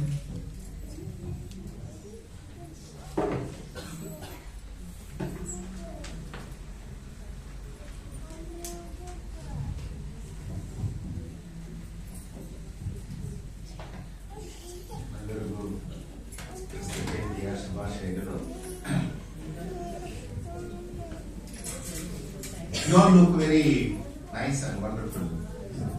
ನೀವೆಲ್ಲರೂ ಚೆನ್ನಾಗಿ ಕಾಣಿಸ್ತಾ ಇದ್ದೀರಾ. ನೋಡ್ರಿ, ನಮ್ಗೆ ಹೆಂಗಸರು ಯಾವಾಗ್ಲೂ ಇದು ಕಮ್ನಲ್ಲಿ ಸ್ಟ್ರೀಟ್ ಹೋಗ್ತಾರೆ. ಆ ಕ್ಲಿಪ್ 50 ರೂಪಾಯಿ ಅಂದ್ರೆ ಏನಪ್ಪ 50 ರೂಪಾಯಿ ಅಂತೀಯ, 100 ರೂಪಾಯಿ ಕೊಡ್ತೀನಿ 3 ಕೊಡ್ಸಿ ಅಂತೇಳಿ ಅದು ಇಸ್ಕೊಂಡು ಒಡವೆ ಹಾಕೊಂಡು ಸೀರೆ ಹಾಕೊಂಡು ನಗುತ್ತಾ ಯಾವ ಎಷ್ಟು ಕೊರತೆ ಇದ್ರೇನು ನಗುತ್ತಾ ಅವರು ಜೀವಿಸ್ತಾರೆ. ಆದ್ರೆ ನಮ್ ಫ್ರೆಂಡ್ಸ್ ನೋಡ್ರಿ 3,000 ರೂಪಾಯಿ ರೈಮಾಂಡ್ ಸೂಟ್ ಕೊಟ್ರೇನು ಅವ್ರು ಒಂಥರ ಕೊಟ್ಟಿರ್ತಾರೆ. So turn to your, whether if you are sitting with your wife or your daughter or your mother, turn to your spouse or whoever is sitting next to you and look at them. ನೀವು ಅಕ್ಕಪಕ್ಕ ಇರೋರು ಯಾರೇ ಆಗಿರ್ಲಿ, ಅವ್ರು ಮೆಚ್ಚ ಆಗಿರೋರು ಗಂಡ ಆಗಿರೋ ಯಾರಾಗಿದ್ರು ಅಕ್ಕಪಕ್ಕದವ್ರು ನೋಡ್ಕೊಳ್ಳಿ. They know how to make life more happier even in 100 rupees. 100 ರೂಪಾಯಿ ಸಹ ನಾವು ಎಷ್ಟು ಜೀವಿತದಲ್ಲಿ ಎಷ್ಟು ಸಂತೋಷವಾಗಿರ್ಬೋದು ಅನ್ನೋದನ್ನ ನೀವು ಅರ್ಥ ಮಾಡ್ಕೊಳ್ಳಿ. You observe them. ನೀವು ಇವ್ರನ್ನ ನೋಡಿ, ಮಹಿಳೆ ನೋಡಿ, ನೀವು ತಿಳ್ಕೊಳ್ಳಿ, ಸೇರ್ ನೋಡಿ. If I give to my wife 300 rupees, she will make the wonderful date for herself. ಹಾಗೆಗೋಸ್ಕರ ಆಕೆ 300 ರೂಪಾಯಿ ಕೊಟ್ಟರೆ ಒಳ್ಳೆ ಕೇಕ್ ಮಾಡ್ಕೊತಾರೆ. But I am not satisfied even with 3,000 rupees. ನನಗೆ 3,000 ರೂಪಾಯಿ ನನಗೆ ಯಾವ ತೃಪ್ತಿ ಇರೋದಿಲ್ಲ. On this Christmas day, I am going to present to you 2 ladies who made Christmas more joyful and positive. ಈ ಒಂದು ಸಮಯದಲ್ಲಿ ನಾನು ಇಬ್ಬರು ಸ್ತ್ರೀಯರು ಕ್ರಿಸ್ಮಸ್ ಅನ್ನ ಯಾವ ರೀತಿಯಾಗಿ ಸಂತೋಷವಾಗಿ ಮಾರ್ಪಡಿಸೋದ್ರ ಕುರಿತಾಗಿ ಮಾತಾಡ್ತೇನೆ. So before we do that, I will ask someone to read Hebrew chapter 1, verse 1 to 10. ಇಬ್ರಿಯ 1:1 10 ಯಾರು ಓದ್ಬೇಕು ಕೇಳ್ಕೊಳ್ತೇನೆ. ಪುರಾತನ ಕಾಲದಲ್ಲಿ ನಮ್ಮ ಪಿತೃಗಳ ಸಂಗಡ ಪ್ರವಾದಿಗಳ ಬಾಯಿಂದ ಭಾಗವಾಗಿಯೂ ವಿಧ ವಿಧವಾಗಿಯೂ ಮಾತಾಡಿದ ದೇವರು 2 ದಿನಗಳ ಸಂಗಡ ಮಗಳ ಮುಖಾಂತರ ಮಾತಾಡಿದ್ದಾನೆ. ಈತನು ಎಲ್ಲಕ್ಕೂ ಪಾದರನ್ನಾಗಿ ನೇಮಿಸಿದನು. ಈತನ ಮೂಲಕವೇ ಜಗತ್ತನ್ನು ಉಂಟು ಮಾಡಿದನು. ಈತನು ದೇವರ ಪ್ರಭಾವದ ಪ್ರಕಾಶವು, ಆತನ ತತ್ವದ ಮೂರ್ತಿಯು, ತನ್ನ ಶಕ್ತಿಯಾದ ವಾಕ್ಯದಿಂದ ಸಮಸ್ತಕ್ಕೆ ಆಧಾರವೂ ಆಗಿದ್ದು, ಪಾಪ ವಿಶುದ್ಧಿ ಮಾಡಿದ ಮೇಲೆ ಉನ್ನತ ಲೋಕದೊಳಗೆ ಮಹತ್ವವುಳ್ಳ ದೇವರ ಬಲೆಗೆ ಆಸನಗೊಳ್ಳಲಾದನು. So keep these words very carefully in your mind. ಈ ವಾಕ್ಯಗಳನ್ನ ನೀವು ನಿಮ್ಮ ಮನಸ್ಸಿಗೆ ಇಟ್ಕೊಳ್ಳಿ. So you may be wondering what I'm going to speak on the Christmas day from Hebrew and 2 ladies who made Christmas possible. ಈ ಒಂದು Christmas ದಿನದಲ್ಲಿ ನಾನು ಇಬ್ರಿಯ ಒಂದು ಪತ್ರಿಕೆಯಿಂದ ಮತ್ತೆ ಇಬ್ಬರು ಸ್ತ್ರೀಯರ ಕುರಿತಾಗಿ ಮಾತಾಡೋದ್ರ ಮೂಲಕ ಏನ್ ಮಾತಾಡಬಹುದು ಅಂತ ನೀವು ಅನ್ಕೋತಾ ಇರ್ಬೋದು. In Hebrew, after their ministry, in Hebrew it tells us about how God spoke to us in the past and how God presented to us all that He spoke to us in the history, how He made it possible and revealed through His Son Jesus Christ. ಇಬ್ರಿಯ ನೋಡುವಂತದ್ದು ಆದಿಯಿಂದಲೂ ದೇವರು ನಮ್ಮ ಒಟ್ಟಿಗೆ ಯಾವ ರೀತಿಯಾಗಿ ಮಾತಾಡ್ರು, ಎಲ್ಲಾ ಒಂದು ಸಮಯಗಳಲ್ಲಿ ದೇವರು ಯಾವ ರೀತಿಯಾಗಿ ಮಾತನಾಡ್ರು, ಮತ್ತೆ ಯೇಸು ಕ್ರಿಸ್ತನ ಮೂಲಕವಾಗಿ ದೇವರು ನಮ್ಮ ಒಟ್ಟಿಗೆ ಯಾವ ರೀತಿಯಾಗಿ ಮಾತನಾಡ್ರು ಅನ್ನೋದ್ರ ಕುರಿತಾಗಿ ಈ ಇಬ್ರಿಯ ಪತ್ರಿಕೆ ನಾವು ನೋಡ್ತೇವೆ. So the entire Bible is focusing on one single purpose, is coming of the Messiah, Jesus Christ our Lord. ನೀವು ಸತ್ಯವೇದ ನೋಡಿದ್ರೆ ಎಲ್ಲಾ ಪುಸ್ತಕಗಳಲ್ಲಿ ಸತ್ಯವೇದ ಸಂಪೂರ್ಣವಾಗಿರುವಂತಹ ಒಂದು ಮುಖ್ಯ ಅಂಶವೇನೆಂದ್ರೆ ಮೆಸ್ಸಿಯ ಅಂತ ಯೇಸು ಕ್ರಿಸ್ತನ ಬರೋದರ ಕುರಿತಾಗಿ ಮಾತನಾಡುವಂತದ್ದು. All the stories as God revealed to us through the prophet and through many situations is to help us to understand that Jesus is coming to save us from all our sins. ಎಲ್ಲಾ ಕಥೆಗಳ ಮೂಲಕವಾಗಿ ಎಲ್ಲಾ ಪ್ರವಾದಿಗಳ ಮೂಲಕವಾಗಿ ದೇವರು ನಮಗೆ ಹೇಳಲು ಇಷ್ಟಪಟ್ಟಿದ್ದೇನೆಂದ್ರೆ ಮೆಸ್ಸಿಯನು ಯೇಸು ಕ್ರಿಸ್ತನ ಮೂಲಕವಾಗಿ ನಾವು ಪಾಪಗಳನ್ನು ತೊಳೆಯುವುದಕ್ಕಾಗಿ ಬರುವುದರ ಕುರಿತಾಗಿ ಮಾತನಾಡ್ತಾನೆ. So therefore in Hebrew we understand that in the past God spoke to us in different ways. ಆದಿಯಲ್ಲಿ ಅಂದ್ರೆ ಪುರಾತನ ಕಾಲದಲ್ಲಿ ದೇವರು ನಮ್ಮೊಟ್ಟಿಗೆ ವಿವಿಧವಾಗಿ ಮಾತನಾಡಿದ್ರು. So those are called as the previous revelation. ಅದು ಆಗ ಕೊಟ್ಟಂತ ಒಂದು ಪ್ರಕಟಣೆ ಅಂತ ನಾವು ನೋಡ್ತೇವೆ. And in the final day, God spoke to us through His Son Jesus Christ. ಕೊನೆಯದಾಗಿ ಆತನು ಯೇಸು ಕ್ರಿಸ್ತನ ತನ್ನ ಮಗನಾದ ಯೇಸು ಕ್ರಿಸ್ತನ ಮೂಲಕವಾಗಿ ನಮ್ಮೊಟ್ಟಿಗೆ ಮಾತನಾಡಿದ್ದಾನೆ. So no one has ever seen God. ಯಾರು ದೇವರನ್ನ ಕಂಡಿಲ್ಲ. Because the people believe the moment they see God, they will die. ಯಾಕಂದ್ರೆ ಜನ ಏನ್ ಅನ್ಕೊಂಡ್ರೆ ಯಾವಾಗ ಅವ್ರು ದೇವರನ್ನ ಕಾಣ್ತಾರೋ ಅವ್ರು ಸತ್ತೋಗ್ತಾರೆ ಎಂಬ ಒಂದು ಆ ಮನೋಭಾವನೆ ಇತ್ತು ಅವರಿಗೆ. Because they understood that God is holy and we are unholy people. The moment I see a holy God, an unholy man dies. ಅವ್ರು ಏನ್ ಅನ್ಕೊಂಡ್ರೆ ದೇವರು ಪರಿಶುದ್ಧ, ನಾವು ಪರಿಶುದ್ಧತೆ ಇಲ್ಲದೆ ಇದ್ದೇವೆ, ಪಾಪಿಗಳಾಗಿದ್ದೇವೆ, ನಾವು ಆತ ನೋಡ್ಬೇಕಾದ್ರೆ ಸತ್ತೋಗ್ತೇವೆ ಎಂಬ ಒಂದು ಆಲೋಚನೆ ಅವ್ರಿಗೆ ಇತ್ತು. And many has died like that. ಆ ರೀತಿಯಾಗಿ ಅನೇಕ ಸತ್ತಿದ್ದಾರೆ ಸಹ. But in the final day, God sent His Son Jesus Christ so that He comes and stay with us and be like, live among all of us and become a sinful himself. ಕೊನೆಯದಾಗಿ ನಾವು ನೋಡ್ತೇವೆ ಆತನ ಮಗನಾದ ಯೇಸು ಕ್ರಿಸ್ತ ನಾವು ಮಧ್ಯದಲ್ಲಿ ಜೀವಿಸಿದನು, ಆತನು ಸಹ ಒಂದು ಪಾಪಿಗಳ ಮಧ್ಯದಲ್ಲಿ ಜೀವಿಸಿದ ಆತನಾಗಿ ಪಾಪನಾಗಿ ಮಾರ್ಪಟ್ಟನು. So that's what we read in Hebrews chapter 1. ಅದೇ ಇಬ್ರಿಯ 1ನೇ ಅಧ್ಯಾಯದಲ್ಲಿ ಓದ್ತೇವೆ. And also it explains to us that the God Jesus Christ is the radiance of God's glory. ನಾವು ನೋಡ್ತೇವೆ ಯೇಸು ಕ್ರಿಸ್ತನೇ ದೇವರ ಒಂದು ಮಹಿಮೆಯಾಗಿದ್ದಾನೆ ಎಂದು. So we have seen God in and through His Son Jesus Christ. ನಾವು ದೇವರನ್ನ ಯೇಸು ಕ್ರಿಸ್ತನ ಮೂಲಕವಾಗಿ ನೋಡಿದ್ದೇವೆ. So we saw God in a distance. ನಾವು ದೇವರ ದೂರದಲ್ಲಿ ಕಂಡಿದ್ದೇವೆ. And we believe that the moment we see God face to face, we will die. ನಾವು ದೇವರನ್ನ ಮುಖಾಮುಖಿ ನೋಡ್ಬೇಕಾದ್ರೆ ಸತ್ತೋಗ್ತೀವಿ ಅನ್ಕೊಂಡಿದ್ದೇವೆ. But in Jesus Christ, the disciples touched Him, slept with Him, ate with Him, and they related with God, our Father. ಯೇಸು ಕ್ರಿಸ್ತನ ಮೂಲಕವಾಗಿ ನಾವು ನೋಡ್ತೇವೆ ಶಿಷ್ಯರು ಸಹ ಆತನ ಮುಟ್ಟಿದ್ರು, ಆತನೊಟ್ಟಿಗೆ ಜೀವಿಸಿದ್ರು, ಆತನೊಟ್ಟಿಗೆ ಮಾತನಾಡ್ತಾ ಇದ್ರು. ಅದೇ ರೀತಿಯಾಗಿ ಆತನ ಮೂಲಕವಾಗಿ ದೇವರನ್ನ ಕಂಡರು. Why did God send His Son Jesus Christ to this world and we call it a Christmas? ಯಾಕೆ ಯೇಸು ಕ್ರಿಸ್ತನನ್ನ ಈ ಲೋಕಕ್ಕೆ ದೇವರು ಕಳಿಸಿಕೊಟ್ಟ ಆತನಾಗಿ ನಾವು ಅದನ್ನ ಕ್ರಿಸ್ಮಸ್ ಅಂತ ಕರೀತೇವೆ. And we don't know whether Jesus was born on December 25th. We don't. December 25ನೇ ತಾರೀಕಿಗೆ ಯೇಸು ಕ್ರಿಸ್ತನು ಹುಟ್ಟಿದ್ದಾನೆ ಅಂತ ನಮಗೆ ಗೊತ್ತಿಲ್ಲ. And we also don't know whether it is in December or summer. ಅದು ಡಿಸೆಂಬರ್ ಇರ್ಬೋದು ಅಥವಾ ಬೇರೆ ಸಮಯನ ಬೇರೆ ತಿಂಗಳ ಗೊತ್ತಿಲ್ಲ. So we make a Christmas day so much important that we forget the message that Bible teaches. ನಾವು ಕ್ರಿಸ್ಮಸ್ ದಿವಸವನ್ನ ತುಂಬಾ ಅಧಿಕವಾಗಿ ಪ್ರಾಮುಖ್ಯತೆ ಕೊಡ್ತೇವೆ, ಆದರೆ ಕ್ರಿಸ್ಮಸ್ಸಿನ ಆ ಒಂದು ಸಂದೇಶವನ್ನ ಬಿಟ್ಟುಬಿಡ್ತೇವೆ. So the Savior taken a back seat. So the Santa Claus, the Christmas tree, the decoration, the sarees, the biryani, and all those that we prioritize become the front seat. ನಾವು ಲೋಕ ರಕ್ಷಕರನ್ನ ಹಿಂದೆ ಹಾಕ್ಬಿಡ್ತೇವೆ, ಮುಂದೆ ಅದು ಸಾಂಟಾ ಕ್ಲಾಸ್ ನಾವು ಮಾಡುವಂತ ಪ್ರಿಪರೇಷನ್ಗೂ ನಾವು ಮಾಡುವಂತ ಅಲಂಕಾರಗಳು ಎಲ್ಲವನ್ನ ಮುಂದೆ ಇಡ್ತೇವೆ. Yesterday I was watching in the news that do non-Christian celebrate Christmas. There is a debate. ಅಲ್ಲಿ ಆ ಒಂದು ಚರ್ಚೆ ನಡೀತಾ ಇತ್ತು, ನಾನು ಟಿವಿ ನೋಡಿದೆ. ಅವಿಶ್ವಾಸಿಗಳು ಸಹ ಕ್ರಿಸ್ಮಸ್ ನ ಆಚರಿಸಬಹುದಾ? Yes, because they like to, the parents like to put the dress, Santa Claus dress to their kids, buy the cake and take them to the street, go to commercial street, enjoy. They like to, the Christmas has become more commercial than understanding the Savior who has come to save us from all our sins. ಯಾಕಂದ್ರೆ Christmas ಅನ್ನೋದು ಅವ್ರಿಗೆ ಒಂಥರ commercial ಆಗ್ಬಿಟ್ಟಿದೆ. ಯೇಸು ಕ್ರಿಸ್ತನು ಈ ಲೋಕಕ್ಕೆ ಬಂದು ನಮಗೆ ಜೀವ ಕೊಟ್ಟಿದ್ದಾನೆ ಎಂಬ ಸಂದೇಶವನ್ನು ನಾವು ಮರೆತು ಬಿಟ್ಟವರಾಗಿ ಅವಿಶ್ವಾಸಿಗಳು ಸಹ ಅವರ ಮಕ್ಕಳಿಗೆ ಈ ರೀತಿಯ ಎಲ್ಲ ಅಲಂಕಾರಗಳು ಮಾಡಿ ಬೇಕಾದರೆ ತೆಗೆದುಕೊಳ್ಳುವಂತ ಒಂದು ಸಂಭ್ರಮವಾಗಿ ನಾವು ಅವರಾಗಿದ್ದೇವೆ. I want to explain to you very briefly about why God sent His Son Jesus Christ to us. ಯಾಕೆ ದೇವರು ತನ್ನ ಮಗನಾದ ಯೇಸು ಕ್ರಿಸ್ತನನ್ನು ಕಳಿಸಿಕೊಟ್ಟನು ಎಂಬುದನ್ನು ನಾನು ಸಂಕ್ಷಿಪ್ತವಾಗಿ ನಿಮ್ಗೆ ಹೇಳ್ತೇನೆ. We rebelled against God and we sinned against God and we lost the image of God in our life. ನಾವು ದೇವರಿಗೆ ವಿರುದ್ಧವಾಗಿ ನಡೆದು ಆತನಿಗೆ ವಿರುದ್ಧವಾದ್ದರಿಂದಲೇ ನಾವು ಆತನ ಕೊಟ್ಟಂತಹ ಒಂದು ಮಹಿಮೆಯನ್ನು ಕಳೆದುಕೊಂಡವರಾಗಿದ್ದೇವೆ. And when we lost the image of God in our life, so we need someone to redeem us and reconcile our relationship with God. ನಾವು ದೇವರ ಒಂದು ಸ್ವರೂಪವನ್ನ ಕಳೆದುಕೊಂಡವರಾದ್ದರಿಂದಲೇ ಯಾರಾದ್ರೂ ಒಬ್ರು ಬಂದು ನಮಗೆ ದೇವರಿಗೆ ಮಧ್ಯದಲ್ಲಿ ಒಂದು ಕಾರ್ಯವನ್ನ ಮಾಡಿ ನಾವು ತಿರುಗಿ ಆ ಸ್ವರೂಪವನ್ನು ತೆಗೆದುಕೊಳ್ಳುವಂತೆ ಮಾಡಬೇಕಾಗಿದೆ. So therefore man made many attempts to reach God with his own capacity. ಮನುಷ್ಯನು ತನ್ನ ಒಂದು ಸಾಮರ್ಥ್ಯದಿಂದ ಅನೇಕ ಕಾರ್ಯಗಳನ್ನ ಮಾಡಿ ದೇವರನ್ನ ಮುಟ್ಟಬೇಕು, ದೇವರಿಗೆ ಹೋಗಬೇಕು ಅಂತ ನೋಡಿದ್ದಾನೆ. He tried to sacrifice to God.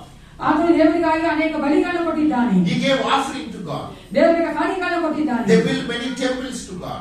ದೇವರಿಗೆ ಅನೇಕ ದೇವಸ್ಥಾನಗಳನ್ನು ಕಟ್ಟಿಸಿಕೊಟ್ಟಿದ್ದಾನೆ. And they took many pilgrims to God. ಆ ದೇವರಿಗೆ ಪುಣ್ಯಕ್ಷೇತ್ರಗಳನ್ನ ಮಾಡಿದ್ದಾನೆ. They made every attempt to reach God and reconcile with God and then regain the image of God in which God created human being. ದೇವರು ಮನುಷ್ಯನ ಸ್ವರೂಪದಲ್ಲಿ ಉಂಟು ಮಾಡಿರುವಂತ ಆ ಸ್ವರೂಪವನ್ನ ತಿರುಗಿ ಹೊಂದಿಕೊಳ್ಳುವುದಕ್ಕಾಗಿ ಅನೇಕ ಕಾರ್ಯಗಳನ್ನ ಅನೇಕ ಪ್ರಯತ್ನಗಳನ್ನ ಮಾಡಿದ್ದಾನೆ. And every attempt man made has become, it's not pleased God, and the wrath of God is still on human being. ಮನುಷ್ಯರು ಮಾಡುವಂತ ಎಲ್ಲಾ ಪ್ರಯತ್ನಗಳು ಅದು ದೇವರಿಗೆ ಮೆಚ್ಚುಗೆ ಆಗಿಲ್ಲ. ಈಗಲೂ ಸಹ ದೇವರ ಒಂದು ಕೋಪ ಮನುಷ್ಯರ ಮೇಲಿದೆ. Therefore, even when the sin came to the world, God decided that I have to redeem my people and regain them to the image of God. Therefore, God planned to send His Son Jesus Christ. Even when man in the Old Testament rebelled against God and become sinful. ಪಾಪವು ಬಂದಾಗ ಯಾವ ಮನುಷ್ಯನ ದೇವರಿಗೆ ವಿರುದ್ಧವಾಗಿ ನಡೆದನೋ ಆಗ ದೇವರೇ ಒಂದು initiative ಅನ್ನ ಒಂದು ಪ್ರಯತ್ನವನ್ನ ಮಾಡಿದನು. ಆತನು ತನ್ನ ಒಂದು ಸ್ವಾರೂಪ್ಯವನ್ನ ಮನುಷ್ಯರಲ್ಲಿ ತಿರುಗಿ ಉಂಟು ಮಾಡುವುದಕ್ಕಾಗಿ ತನ್ನ ಮಗನಾದ ಯೇಸು ಕ್ರಿಸ್ತನನ್ನ ಕಳಿಸಿಕೊಟ್ಟನು. Therefore, from Genesis you read all the stories and all the situation, all the prophetic message is pointing out to one single purpose: is Jesus is going to come and redeem His people from all their sins. ನಾವು ಆದಿಕಾಂಡ ನೋಡ್ತೇವೆ, ಆ ಪ್ರಕಟಣೆಗಳು ಎಲ್ಲಾ ತರವಾದ ಬೋಧನೆಗಳು ಎಲ್ಲವೂ ಸಹ ಯಾವ ರೀತಿ ಸೂಚನೆ ಆಗಿದೆ ಅಂದ್ರೆ ಬರುವಂತಹ ಮೆಸಿಯಾದ ಯೇಸು ಕ್ರಿಸ್ತನ ಮೂಲಕವಾಗಿ ನಮ್ಮನ್ನು ರಕ್ಷಿಸುವಂತಹ ಒಂದು ಕಾರ್ಯಕ್ಕೆ ಅದು ಸೂಚನೆ ಆಗಿದೆ. The good news is God never worked in isolation. He always used people like you and me to fulfill His promise in this world. ದೇವರು ಒಬ್ಬಟ್ಟಿಗನಾಗಿ ಏನು ಮಾಡೋದಕ್ಕೆ ಆಗಲಿಲ್ಲ. ಆತನು ನಮ್ಮನ್ನು ಉಪಯೋಗಿಸಿಕೊಂಡು ಆತನ ವಾಗ್ದಾನಗಳನ್ನು ನೆರವೇರಿಸುವ ಆತನಾಗಿದ್ದಾನೆ. Do you remember even when God created the Adam and Eve and the beautiful garden, He used man and women to name the creation of God. ದೇವರು ಏದೇ ತೋಟವನ್ನ ಮಾಡಿ ಮನುಷ್ಯನನ್ನ ಮಾಡಿದಾಗ ಆತನು ಮನುಷ್ಯನನ್ನೇ ಆ ಒಂದು ಎಲ್ಲಾ ಪ್ರಾಣಿಗಳಿಗೆ ಹೆಸರಿಡುವುದಕ್ಕಾಗಿ ಉಪಯೋಗಿಸಿಕೊಂಡನು. You know, God wants our partnership. He wants to join with us in creating this wonderful world. ಈ ಲೋಕವನ್ನ ಸುಂದರವಾಗಿ ಸೃಷ್ಟಿ ಮಾಡುವಂತ ದೇವರು ಅದನ್ನ ಕಾಯ್ದುಕೊಳ್ಳುವುದಕ್ಕಾಗಿ ಬೇಕಾದೆಲ್ಲ ಕಾರ್ಯ ಮಾಡುವುದಕ್ಕಾಗಿ ನಮ್ಮೊಂದಿಗೆ ಆತನು ಪಾಲುಗಾರಿಕೆ ಮಾಡುವಾತನಾಗಿದ್ದಾನೆ. Similarly, in the divine plan of salvation to human being, God wants you and me to engage with Him so that He makes the salvation possible in this world. ಅದೇ ರೀತಿಯಾಗಿ ರಕ್ಷಣಾ ಕಾರ್ಯವೂ ಸಹ ನಮ್ಮೊಟ್ಟಿಗೆ ದೇವರು ಪಾಲ್ಗೊಂಡವನಾಗಿದ್ದು ನಮ್ಮೊಟ್ಟಿಗೆ ಆ ಒಂದು ಪಾರ್ಟ್ನರ್ಶಿಪ್ ಇಂದ ಆ ಒಂದು ರಕ್ಷಣಾ ಕಾರ್ಯವನ್ನ ಮಾಡುವಾತನಾಗಿದ್ದಾನೆ. So therefore, from the Old Testament, God ran so many people and stories and kingdom to point out to us that Jesus is coming to save the people from sin. ಹಳೆ ಒಡಂಬಡಿಕೆಯಲ್ಲಿ ಎಲ್ಲಾ ಒಂದು ರಾಜ್ಯಗಳ ಮೂಲಕವಾಗಿ ಪ್ರವಾದನೆಗಳ ಮೂಲಕವಾಗಿ ಹೇಳಿದ್ದಾರೆ ಅಂದ್ರೆ ಒಬ್ಬ ಯೇಸು ಕ್ರಿಸ್ತನು ಬರುವಾತನಾಗಿದ್ದಾನೆ, ನಮ್ಮನ್ನ ಪಾಪದಿಂದ ಬಿಡುಗಡೆ ಮಾಡುತ್ತಾನೆ ಎಂದು. So now I am coming to my message. So I am going to present to you Ruth in the Bible, that who made Ruth and her mother-in-law, who made possible for the coming of the Messiah. ಈಗ ನಾನು ಸಂದೇಶವನ್ನು ಹೇಳುವವನಾಗಿದ್ದೇನೆ. ರೂತರ ಕುರಿತ ರೂತು ಮತ್ತೆ ಅತ್ತೆಯ ಒಂದು ಮೂಲಕವಾಗಿ ಯಾವ ರೀತಿಯಾಗಿ ಮೆಸ್ಸಿಯನು ಈ ಲೋಕಕ್ಕೆ ಬಂದನೆಂದು. And there was a lady called Naomi in the Old Testament. ಹಳೆ ಒಡಂಬಡಿಕೆಯಲ್ಲಿ ನಹೋಮಿ ಅಂತ ಒಬ್ಬ ಹೆಸರಿದ್ರು. Naomi was a so beautiful and wonderful lady like you. ನಿಮ್ಮ ಹಾಗೆ ಆಕೆ ಸುಂದರವಾಗಿದ್ದು. She also made with life more easier and comfortable with ₹100 clip. ನಿಮ್ಮ ಹಾಗೆ ಆಕೆ ಜೀವಿತವನ್ನ ಒಂದು ಅನುಕೂಲವಾಗಿ ನಡೆಸಿಕೊಳ್ಳಾಗಿದ್ದು. And she got married and she had two beautiful, wonderful, handsome sons. ಆಕೆಗೆ ಇಬ್ಬರು ಗಂಡು ಮಕ್ಕಳಿದ್ದರು. And you know, she was enjoying her life. She's being a single woman and she had 3 men at the home. Imagine this. ಆಕೆ ಒಬ್ಬೇ ಇದ್ಲು, 3 ಗಂಡಸರಿದ್ರು ಅವ್ರ ಮನೆಯಲ್ಲಿ. And this single woman, Naomi, knows how to handle these 3 men well, so she made their life more comfortable. ಹಾಗೆ ಗೊತ್ತಿತ್ತು ಯಾವ ರೀತಿಯಾಗಿ ಆ ಕುಟುಂಬದಲ್ಲಿ ಬೇಕಾದ ಎಲ್ಲ ಕಾರ್ಯಗಳು ನೋಡ್ಕೊಳ್ಬೇಕು, ಅವ್ರಿಗೂ ಸಹ ಅನುಕೂಲವಾದ ಒಂದು ವಾತಾವರಣ ಕೊಡ್ಬೇಕೆಂದು.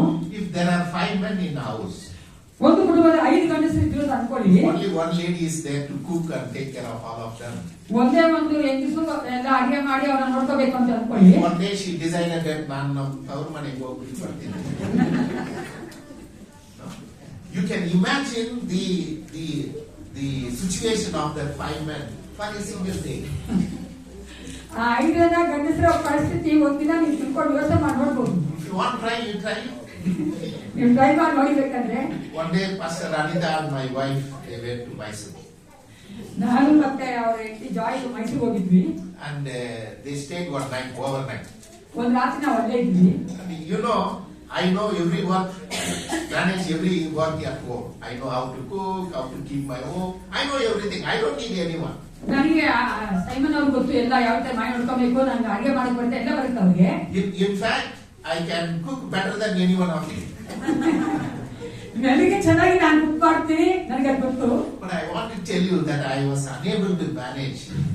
Though everything was there, I know everything. Without my wife, I was unable to manage because I felt my home was so empty and with no purpose. ನನಗೆಲ್ಲ ಗೊತ್ತಿದ್ರು ಸಹ ಆ ದಿನದಲ್ಲಿ ನನಗೆ ನಮ್ಮ ಹೆಂಡತಿ ಅಂದ್ರೆ ಏನು ಇಲ್ದೇನೆ ಇತ್ತು, ಖಾಲಿಯಾಗಿತ್ತು, ನಾನು ಏನು ಮಾಡಕ್ಕಾಗ್ಲಿಲ್ಲ. So Naomi made the life so wonderful for these 3 men, her husband and 2 handsome sons. ಆ ಒಂದು ಗಂಡನ ಮತ್ತೆ ಇಬ್ಬರು ಗಂಡು ಮಕ್ಕಳಿಗೆ ಆಕೆ ಆ ಜೀವಿತವನ್ನು ಒಳ್ಳೆ ಅನುಕೂಲವಾಗಿ ಮಾಡಿಕೊಟ್ಟಿದ್ರು. And there was a great famine began to happen in the country of Israel among the Jewish people. ಆ ಒಂದು ಯಹೂದ್ಯರ ಮಧ್ಯದಲ್ಲಿ ಇಸ್ರೇಲ್ ದೇಶದಲ್ಲಿ ಒಂದು ದೊಡ್ಡ ಬರ ಬಂತು. So therefore Naomi and her husband and 2 sons, they decided that we leave this situation, the famine of our situation. We go to Jordan, the Moabites, where we can find some food and make our life. ಆ ಕುಟುಂಬವು ನಾವು ಈಗ ಈ ಒಂದು Israel ದೇಶವನ್ನು ಬಿಟ್ಟು ಮೋಹಾಬ್ಗೆ ಹೋಗೋಣ, ಅಲ್ಲಿ ನಮಗೆ ಊಟ ಸಿಗ್ತದೆ ಅಂದ್ಕೊಂಡು ಹೋದ್ರು. Friends, I want to tell you, as I was reading and meditating this for the last 2 weeks about Ruth and this Moabites, I really wonder that how our life can take a new turn in a difficult situation.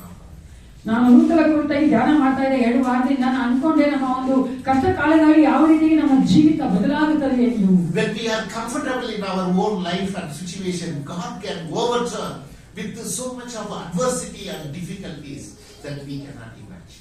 ನಾವೆಲ್ಲ ಚೆನ್ನಾಗಿರ್ಬೇಕಾದ್ರೆ ದೇವರು ನಮ್ಮ ಜೀವಿತಗಳಿಗೆ ಆ ಒಂದು ಕಷ್ಟವಾದ ಕಾರ್ಯಗಳ ಮೂಲಕವಾಗಿ ದೇವರು ಯಾವ ರೀತಿ ನಮ್ಮ ಜೀವಿತವನ್ನು ಬದಲಾಯಿಸ್ತಾನೆ ಎಂದು ನಾವು Abraham ತಿಳ್ಕೊಳ್ಳೋಣ. was so wealthy man that God displaced him from his place, from Ur, and he told him that you leave everything and go to a place I am going to show you. ಅವರೆಲ್ಲ ಚೆನ್ನಾಗಿದ್ರು, ಆದ್ರೆ ಒಂದು ಜಾಗ ತೋರಿಸ್ಕೊಟ್ರು. So life can take a new turn and new surprise when you are comfortable in your own situation, and when there is something happens in our life, the life can take a new turn. ನಾವೆಲ್ಲ ಚೆನ್ನಾಗಿದೆ ಅನ್ಕೊಳ್ಬೇಕಾದ್ರೆ ನಮ್ಮ ಜೀವಿತದ ದೇವರು ಒಂದು ಕಾರ್ಯ ಮಾಡಿ ನಮ್ಮ ಜೀವಿತದ ದಿಕ್ಕನ್ನು ಬದಲಾಯಿಸುವಾತನಾಗಿರ್ತಾನೆ. When Joseph was so comfortable within the family, the father's house, God took a new turn and he told him that you go as a slave in your family. ಯೋಸೇಫನು ಎಲ್ಲ ಚೆನ್ನಾಗಿದ್ದಂತ ಸಮಯದಲ್ಲಿ ದೇವರು ಹೇಳ್ತಾನೆ, ಆ ಒಂದು ಮನೆಯಿಂದ ಹೊರಗೆ ಕರ್ಕೊಂಡ್ಬಂದು ಆತನ ಐಗುಪ್ತದಲ್ಲಿ ಆತನ ನಡೆಸ್ತಾನೆ. And when Moses was living in a Pharaoh's palace, and then God has to send him to a wilderness to tend the flocks. ಮೋಶೆ ಒಂದು ಫರೋಹನ ಅರಮನೆ ಚೆನ್ನಾಗಿರ್ಬೇಕಾದ್ರೆ ದೇವರು ಆತನ ಒಂದು ಜಾಗ ಕರ್ಕೊಂಡು ಹೋಗಿ ಅಲ್ಲಿ ಆತನು ಕುರಿಗಳನ್ನ ಮೇಯಿಸುವಂತೆ ಮಾಡಿದ್ರು. If you read the entire Old Testament, you will see that how God displaced people who felt they were comfortable in their life. ಹಳೆ ಒಡಂಬಡಿಕೆ ಓದಿ ನೋಡುವುದಾದ್ರೆ ಅನೇಕ ದೇವ ಮಕ್ಕಳ ಜೀವಿತದಲ್ಲಿ ಅವರು ಚೆನ್ನಾಗಿ ಅನುಕೂಲವಾಗಿದ್ದಂತ ಸಮಯದಲ್ಲೇ ಅವರನ್ನ ದೇವರು ಅಲ್ಲಿಂದ ಕರ್ಕೊಂಡು ಹೋಗಿ ಬೇರೆ ಕಡೆ ನೆಲೆಸುವುದನ್ನು ನೋಡ್ತೇವೆ. And we live in comfortably. We don't displace ourselves.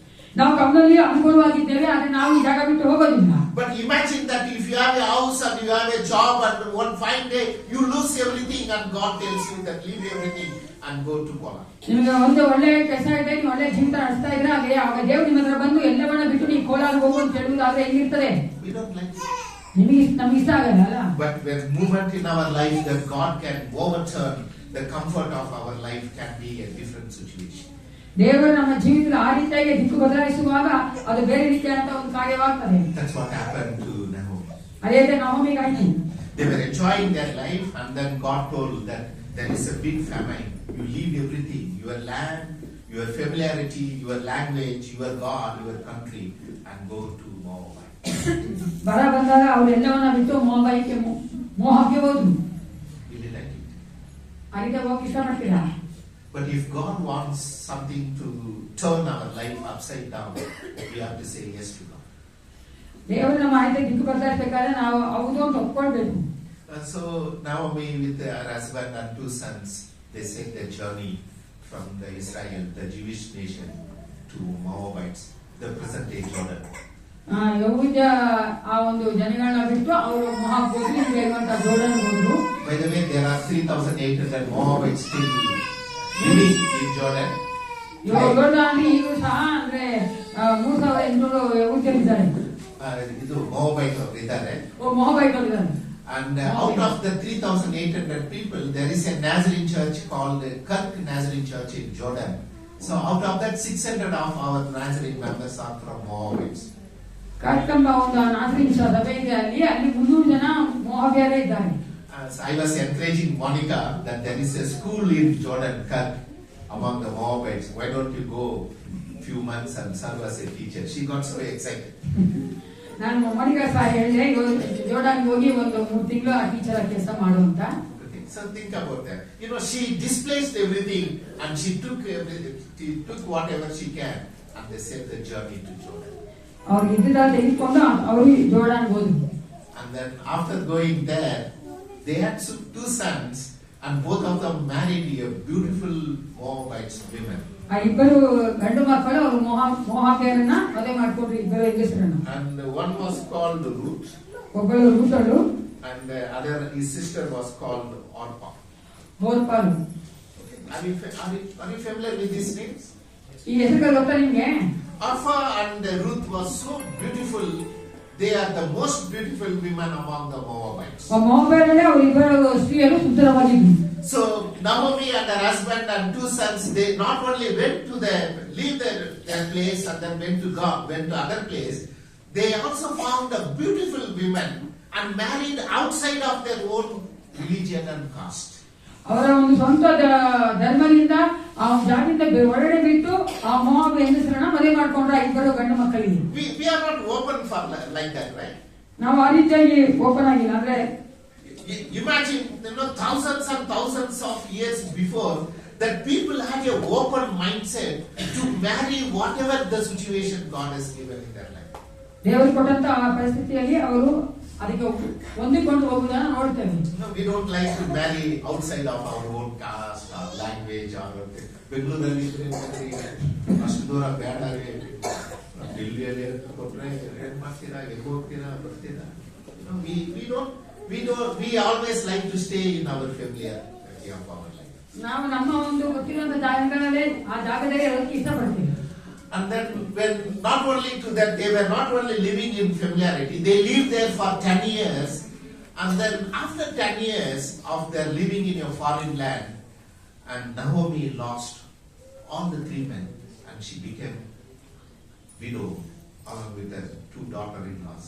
They also become widow. 10 ವರ್ಷ ಆದ ನಂತರ 3 ಗಂಡಸರು ಸತ್ತೋದ್ರು, ಇಬ್ಬರು ಮಕ್ಕಳು ಗಂಡಸರು ಸತ್ತೋದ್ರು. ಅವರು ರೂತ್ ಮತ್ತೆ ಇಬ್ಬರು ಸೊಸೆಯರ ಮಕ್ಕಳು ಉಳ್ಕೊಂಡ್ರು. And Ruth was 40 years old, beautiful young lady. She had no children. She became widow. ಇವರು ಸೊಸೆಯರು ಸಹ ಚಿಕ್ಕ ವಯಸ್ಸೇ ಆದ್ರೆ ಅವರು ಸಹ ವಿಧೇಯರಾಗ್ಬಿಟ್ರು. And Orpah was 27 years old. She was so beautiful and she is eligible for remarriage. Routh ಅವರಿಗೆ 40, ಒಬ್ಬಾಗೆ 27 ವರ್ಷ ಆಗಿತ್ತು. ಅವ್ರು ತಿರುಗಿ ಮದುವೆ ಮಾಡ್ಕೋಬಹುದಾಗಿತ್ತು, ವಯಸ್ಸಿತ್ತು. So therefore there is a great distress and disturbance.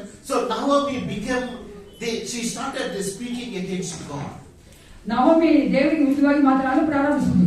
And she said, Lord, what I have done, that you made me a widow and you made my 2 beautiful daughter-in-law also widow, that I have come here with my husband and 2 sons in your foreign land, that you have forsaken me, God.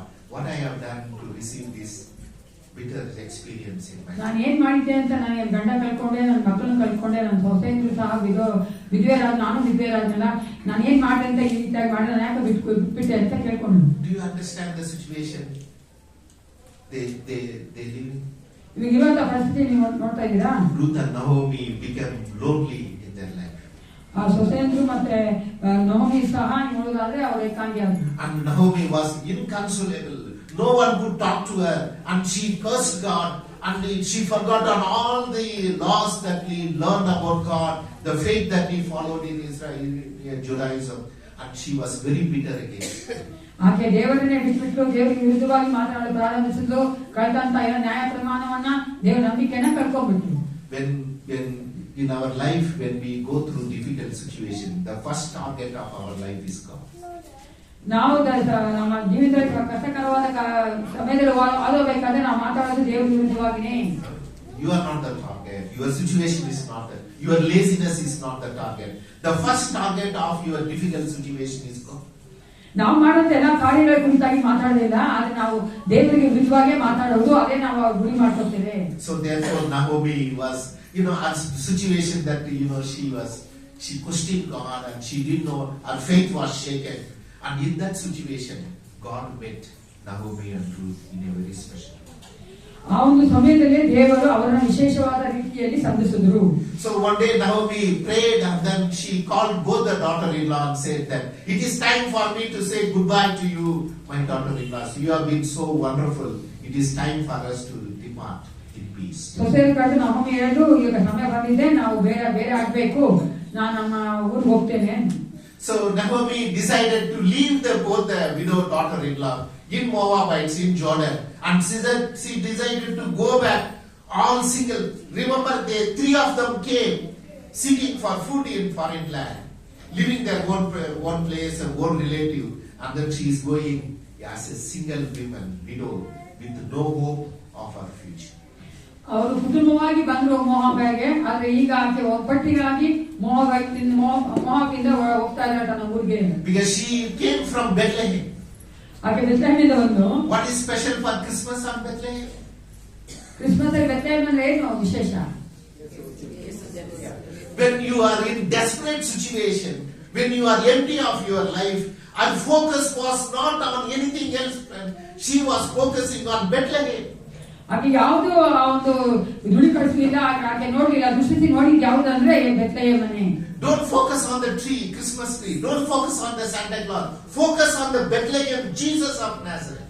Don't no one else. ನಾವು ಸಹ Christmas tree ಆಗಲಿ Santa class ಆಗಲಿ ಎಲ್ಲ ದೃಷ್ಟಿ ನೋಡೋದು, ಯೇಸು ಕ್ರಿಸ್ತನ ದೃಷ್ಟಿ ನೋಡುವವರಾಗಿರ್ಬೇಕು. Because Naomi decided that if I focus my attention on Bethlehem, I will have something relief for my own life. ನಾನು ಬೆತ್ಲೆಹೇಮ್ ದೃಷ್ಟಿ ನೋಡುವುದಾದ್ರೆ ನನ್ನ ಜೀವಿತದಲ್ಲಿ ಒಂದು ಪರಿಹಾರ ಸಿಗುತ್ತೆ ಅಂತ ಆಕೆ ಅನ್ಕೊಂಡು. Bethlehem, she don't know what is going to happen in Bethlehem, but she was focused her attention on Bethlehem, the place where the salvation and the hope God provided to her. ದೇವರ ರಕ್ಷಣೆ ಮತ್ತೆ ನಿರೀಕ್ಷೆಯನ್ನು ಕೊಡುವಂತಹ ಜಾಗವನ್ನು ಆಕೆ ನಿರೀಕ್ಷಿಸಿಕೊಂಡಿದ್ದು ಅಥವಾ ದೃಷ್ಟಿಸಿಕೊಂಡಿದ್ದು. In our distress situation, in our emptiness of our life, Bethlehem is the only answer for all our difficulties. ನಮ್ಮ ಎಲ್ಲಾ ಒಂದು ಕಷ್ಟಗಳಿಗೆ ಯಾವುದೊಂದು ಪರಿಹಾರ ಅಂದ್ರೆ ಅದು ಬೆತ್ಲೆಹೇಮೇ, ಯೇಸು ಕ್ರಿಸ್ತನು ಹುಟ್ಟಿದಂತಹ ಜಾಗ ಯೇಸು ಕ್ರಿಸ್ತನೇ ಅಂತ ನೋಡ್ತೇವೆ ನಾವು. So don't worry when Jesus was born, but Bethlehem is our focus. ಯೇಸು ಕ್ರಿಸ್ತನು ಯಾವ ಹುಟ್ಟಿದಂತ ಅನ್ಕೋಬೇಡಿ, ಆದ್ರೆ ನಾವು ಬೆತ್ಲೆಹೇಮ್ ಯೇಸು ಕ್ರಿಸ್ತನು ಹುಟ್ಟಿದಂತಹ ಆ ಒಂದು ಕಾರ್ಯವನ್ನೇ ನಾವು ದೃಷ್ಟಿಸಬೇಕು. Don't worry which date and which day Jesus was born, but Bethlehem is our focus.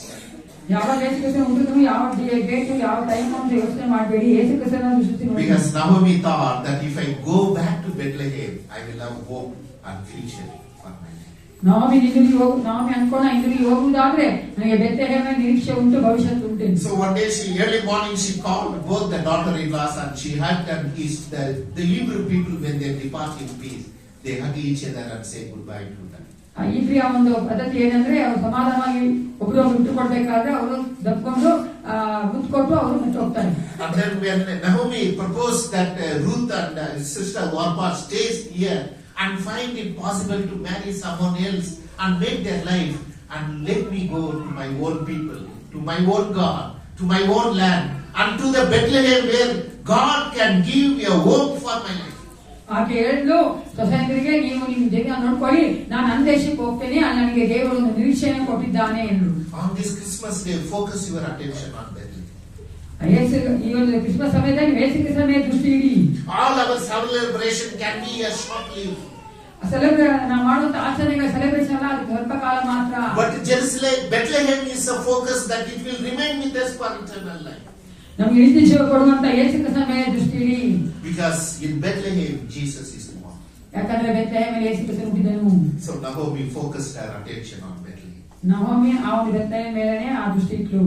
Then offer designer. It's a good idea, my mother-in-law. You are so kind to us. ಅತ್ತೆ ಹೇಳಿದ್ರು, ಒಳ್ಳೆಯವರಾಗಿದ್ದಿ, ನೀವು ಒಳ್ಳೆ idea ಕೊಟ್ಟಿದ್ದೀನಿ ಅಂತ ಹೇಳಿದ್ರು. Offer was something like you all, very jolly and you like to go around to have fun, things like that. She's so jolly person. It's a great idea. You are very kind mother-in-law. Thank you so much.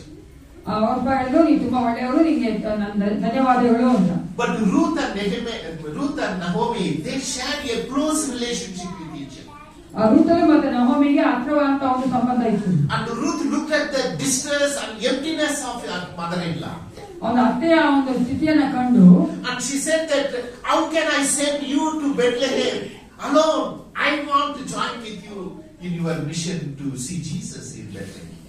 ನಾನು ಈ ಬೆತ್ತಲಿಗೆ ಹೋಗುವುದಲ್ಲಿ ನಾನು ಸಹ ನಿಮ್ಮ ಒಟ್ಟಿಗೆ ಬರ್ತೇನೆ, ನಾನು ಹೆಂಗೆ ನಿಮ್ಮ ಒಟ್ಟಿಗೆ ಹೋಗಲೇ ಬಿಟ್ಬಿಡ್ಲಿ. Jesus was not born. She said, if Bethlehem is the hope, I am willing to join you, my mother-in-law. ನಿಮಗೆ ಆ ಬೆತ್ತಲೆಯ ನಿರೀಕ್ಷೆ ಇದೆ ಅಂತ ಹೇಳಿದ್ರೆ ನಾನು ನಿಮ್ಮೊಂದಿಗೆ ಸೇರ್ಕೊಡ್ತೇನೆ ಅಷ್ಟೇ ಅಂತ ಹೇಳಿದ್ರು. Because she is not interested in remarrying anyone. She is not interested in her own people. She is not interested in own God.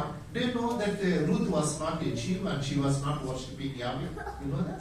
ರೂತಳು ಯಹೂದ್ಯರಾಗಿರ್ಲಿಲ್ಲ, ಆಕೆ ಯಾವೆಯನ್ನ ಆರಾಧನೆ ಮಾಡ್ತಾ ಇರ್ಲಿಲ್ಲ. ಆಕೆಗೆ ಒಂದು ದೇವರಿದ್ರು, ಆಕೆ ಜನರಿದ್ರು, ಆಕೆ ಒಂದು ದೇಶ ಇತ್ತು. She is not a Hebrew. She is not a Jew.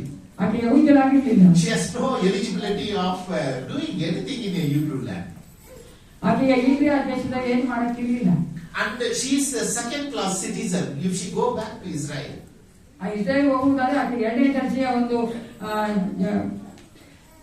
ಎರಡನೇ ದರ್ಜೆಯಾಗಿ ಜೀವಿಸಬೇಕಾಗಿತ್ತು. And she said to her mother-in-law, wherever you go, I want to go. ನೀ ಎಲ್ಲೆಲ್ಲ ಹೋಗ್ತೀಯೋ ಅಲ್ಲಿ ನನಗೆ ಬರ್ತೇನೆ ಅಷ್ಟೇ ಅಂತ ಹೇಳಿದ್ರು. Your people are my people. ನಿಮ್ ಜನ ನನ್ನ ಜನ. Wherever you will be, I will be there. ನೀವ್ ಎಲ್ಲಿರ್ತೀರೋ ಅಲ್ಲಿರ್ತೀನಿ ನಾನು. So Naomi was telling to her, no, my daughter, that you have a future to live. Wherever I am going is not a future, but you have a future. You stay here. You stay in your familiarity of your life, in your own farm. ನಹೋಮಿ ಹೇಳಿದ್ರು ರೂತಳಿಗೆ, ನಾನು ಇಲ್ಲಿ ಹೋಗ್ತೀನಿ, ಅಲ್ಲಿ ಬರೋದು ಬೇಡ, ನೀನ್ ಇರೋ ಜಾಗದಲ್ಲಿ ಇದೆ, ಯಾಕಂದ್ರೆ ನಿನ್ಗೆಲ್ಲ ಅನುಕೂಲವಾಗಿದೆ, ನಿನ್ ಜನಗಳಿದ್ದಾರೆ ಅಂತ ಹೇಳಿದ್ರು. Now I am in a foreign land on your mercy. Now if you come with me to a foreign land to Israel, and you will be a foreigner, you lose your privileges. ನಾನು ಅನ್ಯ ದೇಶದಲ್ಲಿ ನಿಮ್ಮೊಟ್ಟಿಗೆ ಇದ್ದೆ, ನೀನೀಗ Israel ಬಂದ್ರೆ ನಿನಗೆ ಅನ್ಯ ದೇಶ ಆಗೋಗುತ್ತೆ, ನೀನು ಎಲ್ಲ ಆ ಸೌಕರ್ಯಗಳನ್ನ ಕಳ್ಕೊಳ್ತೀಯ ಅಂತ ಹೇಳಿದ್ರು. Can you believe God can use a foreigner to come to a foreign land with a second-class citizenship and to build the salvation through her to the world? ನೀವು ನೆನ್ಸ್ ನೋಡ್ತೀರಾ, ಆಕೆ ಅನ್ಯರಾಗಿದ್ರು ಸಹ ಆ ಒಂದು ಇಸ್ರೇಲ್ ದೇಶಕ್ಕೆ ಬಂದು ಆಕೆಯ ಮೂಲಕವಾಗಿ ಮೆಸೇಜ್ ಬರುವುದಕ್ಕಾಗಿ ಆ ರೀತಿಯಾಗಿ ಒಪ್ಪಿಸಿಕೊಟ್ರು ಎಂಬುದನ್ನು ನೀವು ಊಹಿಸಿ ನೋಡ್ಕೊಳ್ಳಾಗುತ್ತೆ. When Naomi no longer can convince Ruth, she agreed to take her with her. ರೂತಳು ಮಾತು ಕೇಳದೆ ಇದ್ದಾಗ ನಹೋಮಿ ಅನ್ಕೊಂಡು ರೂತಳು ಸಹ ಕರ್ಕೊಂಡು ಹೋಗೋಣ. And they set their way back to Israel. ಆ ಇಸ್ರೇಲ್ ದೇಶಕ್ಕೆ ತಿರುಗಿ ಬಂದು. This is the first time she is crossing the border, Ruth. ರೂತಳು ಆ ಒಂದು ಮೋಹಾಬ್ ದೇಶ ಬಿಟ್ಟು ಬರ್ತಾಳೆ. This is the first foreign trip for her. ಮೊದಲೇ ಒಂದು point. She don't know what to expect in a foreign land. ಆ ಒಂದು ವಿದೇಶದಲ್ಲಿ ಏನ್ ಸಿಗುತ್ತೆ ಅಂತ ಗೊತ್ತಿಲ್ಲ ಆಕೆಗೆ. But she had a hope that Bethlehem is my focus. ಆ ಒಂದು ಬೆತ್ಲೆಹೇಮೇ ನನ್ನ ಒಂದು ದೃಷ್ಟಿ ಅಂತ ಅನ್ಕೊಂಡು ಹೋದ್ವಿ. If Naomi is focusing her attention on Bethlehem, I will join her in the mission. And if wherever she goes and whoever has people and whatever she eats and wherever is there, I want to be with the person who focus her attention on Bethlehem. ರೂತಳು ತೀರ್ಮಾನ ಮಾಡಿಕೊಂಡು ಆ ಒಂದು Bethlehem ದೃಷ್ಟಿಸಿಕೊಂಡಿರುವಂತ ಆ ಒಂದು ನಹೋಮಿ ಜೊತೆ ನಾನು ಇದ್ದೇ ಇರ್ತೀನಿ, ಆಕೆ ಏನ್ ಮಾಡಿದ್ರು ಆಕೆ ಒಟ್ಟಿಗೆ ಇರ್ತೀನಿ ಅಂತ ಅನ್ಕೊಂಡು. I want you, church, to focus your attention on Bethlehem, not on the decoration. ಸಭೆಯಾಗಿ ನಾನು ಕೇಳಿಕೊಳ್ಳುವಂತದ್ದು, ನೀವು ಯೇಸು ಕ್ರಿಸ್ತನ ಮೇಲೆ ದೃಷ್ಟಿ ಇಡಿ, ಎಲ್ಲ ಒಂದು ಆಚರಣೆಗಳ ಡೆಕೋರೇಷನ್ ಗಳ ಮೇಲೆ ಅಲ್ಲ. I am not saying don't do it. Focus your attention on. ನಾವು ಮಾಡಬೇಡಿ ಅಂತ ಹೇಳ್ತಾ ಇಲ್ಲ, ಆದ್ರೆ ದೃಷ್ಟಿ ಇರುವಂತದ್ದು. We don't know what to expect. Ruth didn't know what to expect in Bethlehem, but she had an incredible hope in mother-in-law that my mother-in-law will make a great decision for my life. ಹಾಗೆ ಚೆನ್ನಾಗಿ ಗೊತ್ತಿತ್ತು, ನನ್ನ ಒಂದು ಅತ್ತೆ ನನಗೆ ಬೇಕಾದಂತ ಒಂದು ಎಲ್ಲ ಒಳ್ಳೆ ತೀರ್ಮಾನ ತೆಗೆದುಕೊಳ್ತಾಳೆ ಅಂತ ಆ ಒಂದು ಆಲೋಚನೆಯಿಂದಲೇ ಆಕೆ ಅತ್ತೆ ಒಟ್ಟಿಗೆ ಹೋದ್ರು. So when her Ruth's sister offered to take back and remarry to a person in Moabite, Ruth decided to go back with her mother-in-law to Bethlehem. ಆ ಓಡ್ಫಾದ್ರು ಮೊಹಾಬೈಟಲ್ಲಿ ಇನ್ನೊಬ್ಬ ಗಂಡಸೋದೆ ಮದುವೆ ಮಾಡಿಕೊಂಡು ಅದೇ ರೂಟ ತನ್ನ ಅತ್ತೆ ಜೊತೆ ಹೋಗಿ ತೀರ್ಮಾನ ಮಾಡಿದ್ರು. Then Ruth and Naomi came and touched their feet on Israel. Israel ದೇಶಕ್ಕೆ ಬಂದ್ರು, ಅವರು ಆಗ ಕಾಲಿಟ್ಟಾಗ And then Naomi knelt down and cried to the Lord. ಅಲ್ಲೇ ಆಕೆ ಮೊಣಕಾಲೂರಿ ದೇವರಿಗೆ ಸ್ತೋತ್ರ ಮಾಡ್ತಾಳೆ, ಪ್ರಾರ್ಥನೆ ಮಾಡ್ತಾಳೆ. Lord, thank you for bringing me the land of hope and future of my life. ನನ್ನ ಒಂದು ಜೀವನದ ನಿರೀಕ್ಷೆ ಮತ್ತೆ ಭವಿಷ್ಯತ್ಯಾದಂತ ಒಂದು ಜಾಗ ಕರ್ಕೊಂಬ ಇದ್ದಾಗಿ ನಿನಗೆ ಸ್ತೋತ್ರ. Except the bag that I have carried with me, nothing else I have in this land. ನಾನು ಬ್ಯಾಡ್ ಬಿಟ್ಟು ನನಗೇನಿಲ್ಲ ಈ ಒಂದು ದೇಶದಲ್ಲಿ. And with me is my daughter-in-law. ನನ್ನೊಟ್ಟಿಗೆ ನನ್ನ ಸೊಸೆ ಇದ್ದಾರೆ. Lord, you are our hope and you are our future. ನೀವೇ ನಮ್ಮ ಒಂದು ನಿರೀಕ್ಷೆ ಮತ್ತೆ ಭವಿಷ್ಯವಾಗಿದ್ಯಾ. We don't know what to eat tomorrow, but we know that God is with us. ನಾವೇನ್ ತಿನ್ಬೇಕು ಅಂತ ನಮ್ಗೆ ಗೊತ್ತಿಲ್ಲ, ಆದ್ರೆ ದೇವರು ನಮ್ಮ ಒಟ್ಟಿಗೆ ಇದ್ದಾನೆ ನಂಬ್ತೇವೆ. I told you many times this. ನಾನು ಅನೇಕ ಸಾರಿ ಹೇಳ್ತೀನಿ. One of the great reformer of the England, his name was John Wesley. John Wesley ಎಂಬ ಅವನು England reformer. So when he was in his deathbed and dying, there were a lot of pastors gathered around him. ಅದರ ಸಾಯ ಸಮಯದಲ್ಲಿ ಅನೇಕ ಪಾಸ್ಟರ್ಗಳು ಆತನ ಸುತ್ತಿಗೆ ಇದ್ರು. And they were asking him, they were wondering, who will lead this Methodism, the revival in England, if you die? ಈ ಸತ್ತೋಗ್ಬಿಡುವುದು ಆದ್ರೆ Methodist ಆ ಒಂದು ರಿಫಾರ್ಮೇಷನ್ ಅನ್ನ ಯಾರು ಈ ಒಂದು ಇಂಗ್ಲೆಂಡ್ ಅಲ್ಲಿ ನಡೆಸ್ತಾರೆ. And they were also telling him that all that you have accomplished in the English Revolution. ನೀವು ಎಲ್ಲವನ್ನ ಯಾವೆಲ್ಲವೂ ನೀನು ಸಂಪಾದಿಸಿಕೊಂಡಿದ್ಯೋ ಮಾಡಿ ಮುಗಿಸಿದ್ಯೋ ಆ ಕಾರ್ಯಗಳನ್ನ. He looked at all of them and he said only one word. ಒಂದೇ ಒಂದು ಮಾತು ಹೇಳಿದ್ರು. The best of all is God is with us. ಎಲ್ಲರಿಗೂ ಉತ್ತಮವಾದ ದೇವರು ನಮ್ಮೊಟ್ಟಿಗಿದ್ದಾನೆ. He said that you may be thinking that I accomplished many things. The best that I have in my life is God is with us. ನಾನು ಎಲ್ಲವನ್ನ ಮಾಡಿದ್ದೇನೆ ಅಂತ ಅನ್ಕೊಂತ ಇದ್ದೀರಿ ನೀವು, ಆದ್ರೆ ನನ್ನ ಜೀವಿತ ಇದೆ ಉತ್ತಮವಾದ ಯಾವ್ದಾದ್ರೆ ದೇವರು ನನ್ನೊಟ್ಟಿಗೆ. Ruth and Naomi, they came empty-handed to Bethlehem and they said the best of all is God is with us. ಆಗ ನಹೋಮಿ ಮತ್ತು ರೂತರು ಸಹ ಎಲ್ಲಕ್ಕಿಂತ ಉತ್ತಮವಾದುದು ನಮಗೆ ದೇವರು ನಮ್ಮೊಟ್ಟಿಗಿದ್ದಾನೆ. With God all things are possible. ದೇವರೊಟ್ಟಿಗೆ ಎಲ್ಲವೂ ಸಾಧ್ಯ. When you look at Bethlehem, you will find Jesus of Nazareth. ನೀವು Bethlehem ದೃಷ್ಟಿ ನೋಡುವುದಾದ್ರೆ ನೀವು ನಜರೇತಿನಾದ ಯೇಸು ಕ್ರಿಸ್ತನ ನೋಡುವವರಾಗಿರ್ತೀರಿ. You will find the Savior who will take care of your future. ಆ ರಕ್ಷಕ ನೋಡುತ್ತೀರಿ. ಆ ರಕ್ಷಕವು ನಿಮ್ಮ ಒಂದು ಭವಿಷ್ಯತನ್ನ ನೋಡಿಕೊಳ್ಳುವ ಆತನಾಗಿರ್ತಾನೆ. The 3 men, they don't know where they were going. They were following the star and the star stopped at Bethlehem. There they found the Savior. ಆ 3 ಜೋಯಿಸರು ಗೊತ್ತಿಲ್ಲ ಎಲ್ಲಿ ಹೋಗ್ತಾ ಇದೆ ಅಂತ ಆ ನಕ್ಷತ್ರ ನೋಡ್ಕೊಂಡು ಹೋದ್ರು. ಅದು ಬೆತ್ಲೆಹೇಮ್ ಹೋಗಿ ನಿಂತು ಅಂತು. The message of this year Christmas is, I want to focus my attention to Bethlehem, where Savior is born to save my life from all my distress and situation. ಈ ವರ್ಷದ ಒಂದು ಕ್ರಿಸ್ಮಸ್ ಆ ಒಂದು ಸಂದೇಶವೇನೆಂದ್ರೆ ನನಗೆ ರಕ್ಷಣೆ ಕೊಡಲು ಬಂದಂತ ಯೇಸು ಕ್ರಿಸ್ತನ ಹುಟ್ಟಿದಂತ ಬೆತ್ಲೆಹೇಮ್ ಹುಟ್ಟಿದಂತ ಯೇಸು ಕ್ರಿಸ್ತನ ನಾವು ದೃಷ್ಟಿ ನೋಡುವ. So Naomi came back to her nation, country. ನಹೋಮಿ ಅಂತ ತನ್ನ ದೇಶಕ್ಕೆ ಬಂದು She was so happy that she came back to her own place. ಆಕೆ ಸ್ವಂತ ಜಾಗಕ್ಕೆ ಸಂತೋಷ ಪಟ್ಟಳು. But for Ruth, it was a very strange, a foreign land that she has to learn everything. ರೂತರಿಗೆ ಅದು ವಿದೇಶವಾಗಿತ್ತು, ಎಲ್ಲವೂ ಕಲ್ತ್ಕೊಳ್ಬೇಕಾಗಿತ್ತು. Then she don't know her future, but she knows God is my future. ಆಕೆ ಗೊತ್ತಿತ್ತು ದೇವರೇ ನನ್ನ ಭವಿಷ್ಯ ಆಗಿದ್ದಾನೆ ಎಂದು. So therefore, you know the story. I don't have to tell the story of Ruth. Routh ಕಥೆನ ಹೇಳಿದ್ರೆ ನಿಮ್ಗೆ ಗೊತ್ತು. Then when Naomi and Ruth, they didn't know what to do. They decided to go to a field and pick up whatever the leftover from the field to make their life. ಅವರು ಹೋಗಿ ಆ ಹೊಲದಲ್ಲಿ ಯಾವ್ದೆಲ್ಲ ಬಿಟ್ಟಿರ್ತಾರೋ ಆ ಒಂದು ಧಾನ್ಯಗಳನ್ನ ತೆಗೆದುಕೊಳ್ಳೋದಕ್ಕಾಗಿ ತೀರ್ಮಾನ ಮಾಡಿದ್ರು. Among the Jewish people, there is ethics in every business they do. ಆ ಯಹೂದ್ಯರಲ್ಲಿ ಮಾಡುವಂತ ಎಲ್ಲಾ ವ್ಯವಹಾರದಲ್ಲೂ ಸಹ ಒಂದು ನೈತಿಕತೆ ಇತ್ತು. Those of you who have done the MBA or BBA, you know business ethics. ಆ ಒಂದು ವ್ಯವಹಾರದ ನೈತಿಕತೆ ನಿಮ್ಗೆ ಗೊತ್ತಿರ್ಬೋದು, ನೀವು ಓದಿರೋರು MBA BBA. And I will give you 2 examples to explain that. 2 ಉದಾಹರಣೆ ಕೊಡ್ತೀನಿ ನಾನು ನಿಮ್ಗೆ. When Peter was not catching fish the whole night, ಪೇತ್ರನು ಆ ಸಂಪೂರ್ಣ ರಾತ್ರಿ ಮೀನಿದೆ ಇರಬೇಕಾದ್ರೆ, and Jesus came to the empty boat. Imagine this. You connect this story with Ruth, okay? Everybody was empty when Jesus came. So when Jesus came to the empty boat, ಯೇಸು ಕ್ರಿಸ್ತನು ಆ ಖಾಲಿಯಾದ ಬೋಟ್ಗೆ ಬರಬೇಕಾದ್ರೆ, and then Peter told Jesus that because you are saying I will do it. ನೀವು ಹೇಳಿದಕ್ಕೋಸ್ಕರವಾಗಿ ನಾನು ಭಯ ಆಗ್ತೀನಿ ಅಂತ ಪೇತ್ರ ಹೇಳಿದ. When they caught the fish, ಆ ಒಂದು ಅಧಿಕವಾದ ಒಂದು ಮೀನುಗಳನ್ನ ಇದ್ದಾಗ the first thing Peter applied was the business ethics as a fisherman. ಆ ಒಂದು ಮೀನುಗಾರನಾಗಿ ಆತನು ಮಾಡಿದಂತದ್ದು ವ್ಯವಹಾರದ ಒಂದು ನೈತಿಕತೆಯನ್ನೇ. He called all other colleagues who were also empty. ಅವರು ಖಾಲಿಯಾಗಿದ್ದಂತ ತನ್ನ ಒಂದು ಜೊತೆ ಇದ್ದವರು ಸಹ ಕರೆದ. Because in the Hebrew business model, that when you catch any profit you make, you have to equally divide among yourselves. ಆ ಒಂದು ವ್ಯವಹಾರದ ನೈತಿಕತೆ ಏನಂದ್ರೆ ಈ ಕ್ರಿಯೆಯಲ್ಲಿ ಅವ್ರು ಏನ್ ಲಾಭ ಹೊಂದ್ಕೊಂತಾರ ಒಬ್ಬ ವ್ಯಾಪಾರಸ್ಥನಾಗಿದ್ದು ಆದ್ರೆ ಎಲ್ಲವನ್ನ ಸಮವಾಗಿ ಹಂಚ್ಬೇಕು ಎಲ್ರಿಗೂ. So therefore everybody goes to their home with equal business made, money made.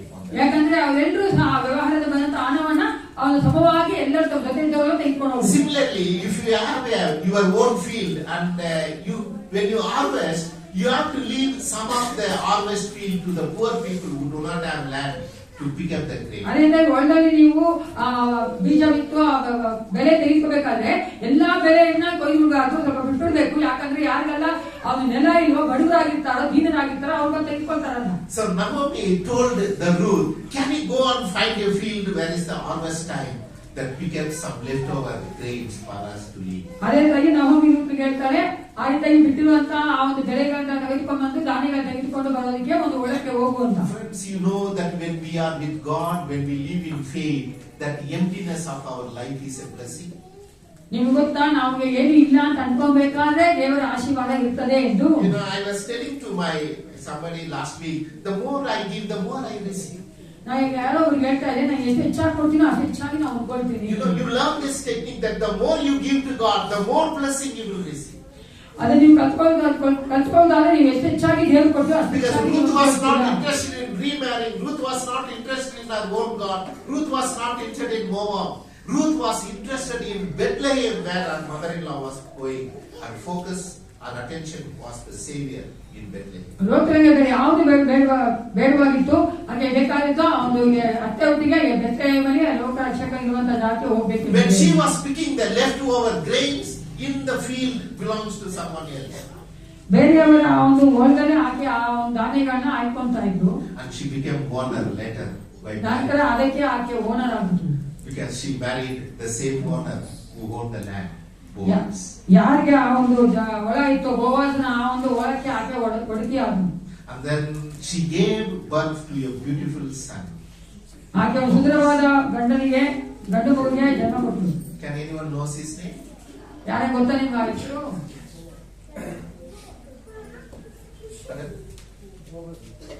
Yeah, what is in Kannada? So she bore a son and named Obed. ಒಬೇದ್ ಎಂದು ಆತನಿಗೆ ಹೆಸರಿಟ್ಟರು. Obed is the father of Jesse. ಒಬೇದನು ಈಶಾಯನ ಮಗನು. And Jesse is the father of David.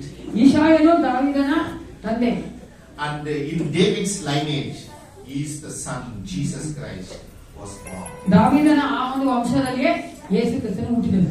So God brought a lady from a foreign land. ಒಬ್ಬ ಅನ್ಯ ಸ್ತ್ರೀಯನ್ನ ವಿದೇಶದಿಂದ ಕರ್ಕೊಂಡು ಬಂದನು. And she was a second class citizen in the Hebrew land. ಇಬ್ರಿಯರ ಮಧ್ಯದಲ್ಲಿ ಆಕೆ ಒಂದು ಎರಡನೇ ದರ್ಜೆಯ ಒಂದು ವ್ಯಕ್ತಿ ಆಗಿದ್ರು. And she was so empty and her only focus was Bethlehem. ಆಕೆ ಏನಿರ್ಲಿಲ್ಲ, ಆಕೆ ಒಂದು ದೃಷ್ಟಿ ಎಲ್ಲ ಬೆತ್ತಲೆಹೇಮೇ ಇತ್ತು.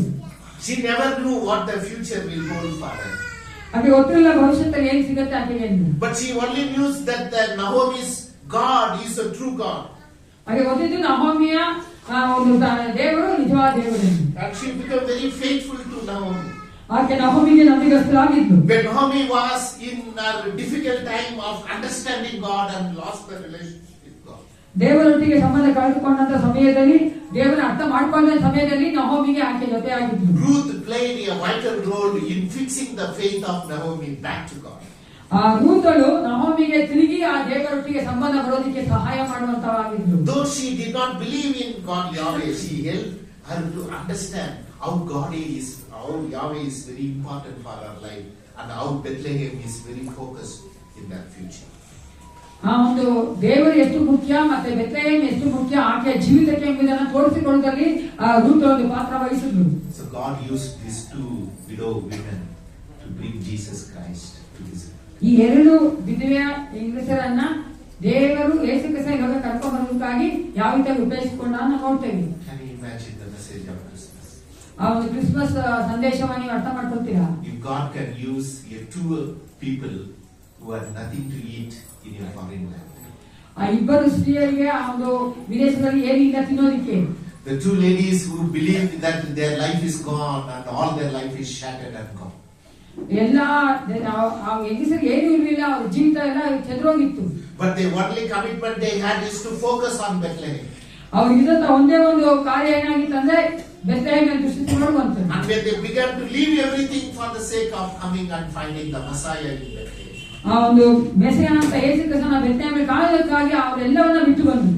And then they came to Bethlehem and they focused their attention. They were willing to accept the change and suffering for the sake of finding Bethlehem as the place of hope and future. ಆ ಒಂದು ನಿರೀಕ್ಷೆಯನ್ನ ಒಂದು ಭವಿಷ್ಯದಲ್ಲಿ ಕೊಡುವಂತ ಆ ಒಂದು ಕಾರ್ಯಕ್ಕೋಸ್ಕರವಾಗಿ ಅವರೆಲ್ಲವನ್ನ ತಾಳ್ಕೊಂಡು ಏನಿಲ್ಲಂತಹ ಅವರು ಆ ಒಂದು ಕಾರ್ಯದ ಮೇಲೆ ದೃಷ್ಟಿಟ್ಟಿದ್ರು. And Ruth became a wife of Boaz, and she became the cousin, in the lineage. She became a royal lineage for David, and through David's kingdom, the Jesus Christ was born. ರೂತಳು ಬೋವಾಜನ ಹೆಂಡತಿ ಆದ್ರು. ಅದರ ನಂತರ ಆಕೆಯ ಒಂದು ರಾಜವಂಶದ ಆ ಒಂದು line ನಲ್ಲಿ ಆಕೆಯು ಬರೋದನ್ನ ನೋಡ್ತೇವೆ. None of us can know for what God is preparing us. ನಮ್ಗೆ ಯಾರು ಗೊತ್ತಿರೋಲ್ಲ ಯೇಸು ಕ್ರಿಸ್ತನು ಏನನ್ನ ನಮಗೋಸ್ಕರವಾಗಿ ಸಿದ್ಧ ಮಾಡ್ತಾ ಇದ್ದಾನೆ. Don't plan your future more than living to God. You will plan your future. ನೀವು ನಿಮ್ಮ ಭವಿಷ್ಯದ ಕುರಿತಾಗಿ ಅಧಿಕವಾಗಿ ಯೋಚನೆ ಮಾಡಿ ಅದೆಲ್ಲ ಯೋಚನೆ ಮಾಡ್ಕೊಂಡು God used the difficult times of two ordinary women and bring Jesus Christ to that lineage as the Savior who was born in Bethlehem. ಇಬ್ಬರು ವಿಧವೆಯ ಸ್ತ್ರೀಯರನ್ನ ಒಂದು ಎಲ್ಲಾ ಕಷ್ಟಕರವಾದ ಆದಿಯಲ್ಲಿ ನಡೆಸ್ಕೊಂಡ್ ಬಂದು ಆ ಮೆಸ್ಸಿಯನ ಯೋಗಕ್ಕೆ ಬರುವಂತೆ ಮಾಡಿದಾನೆ ಅಂದ್ರೆ ಆತನು ಎಲ್ಲವನ್ನು ಮಾಡಿ ದೇವನಾಗಿದ್ದಾನೆ. If you are willing to give up your own familiarity, your own comfort for Jesus' sake today on your Christmas day.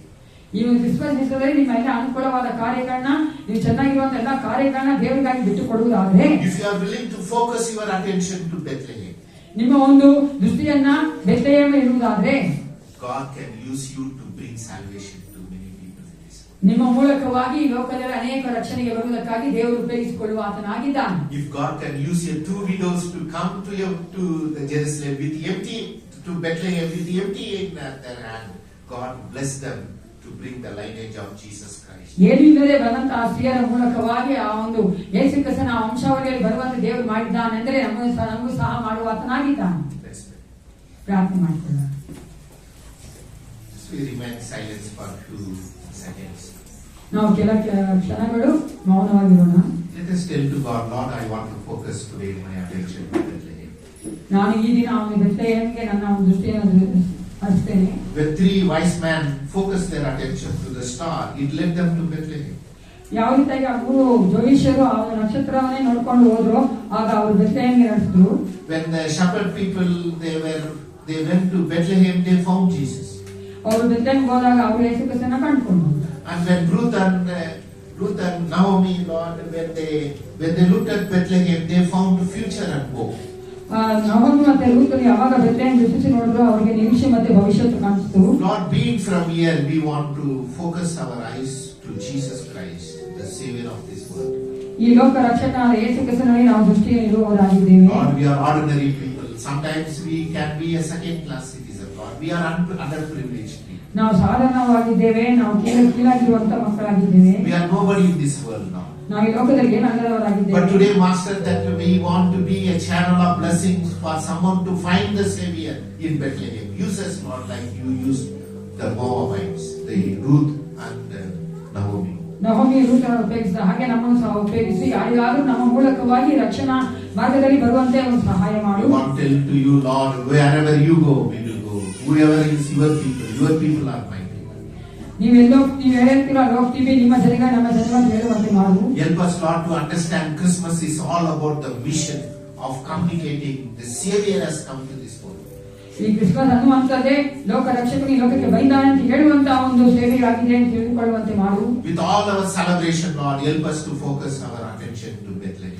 ಎಲ್ಲ ಆಚರಣೆ ಒಟ್ಟಿಗೆ ನಾವು ಬೆತ್ಲೆಹೇಮನ್ನು ದೃಷ್ಟಿಸುವಂತೆ ನಮಗೆ ಸಹಾಯ ಮಾಡು. Those who focus their attention on Bethlehem will find Jesus of Nazareth, the Savior of the world.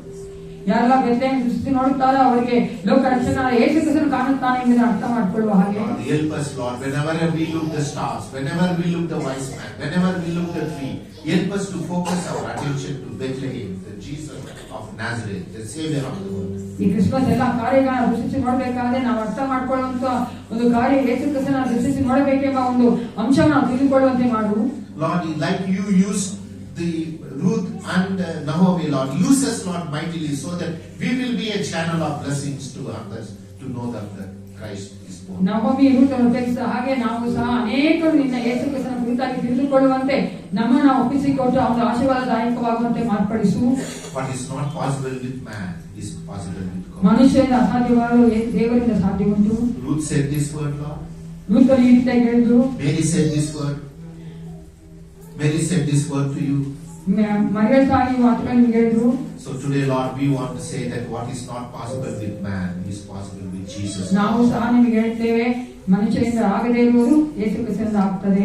You are the salvation, the gift God given to us to this world, Jesus Christ our Lord. ನೀವೇ ರಕ್ಷಕನಾಗಿದ್ದೀರಿ, ನೀವೇ ನಿಮ್ಮನ್ನ ದೇವರು ನಮಗೆ ಒಂದು ವರವಾಗಿ ಕೊಟ್ಟಿದ್ದಾನೆ.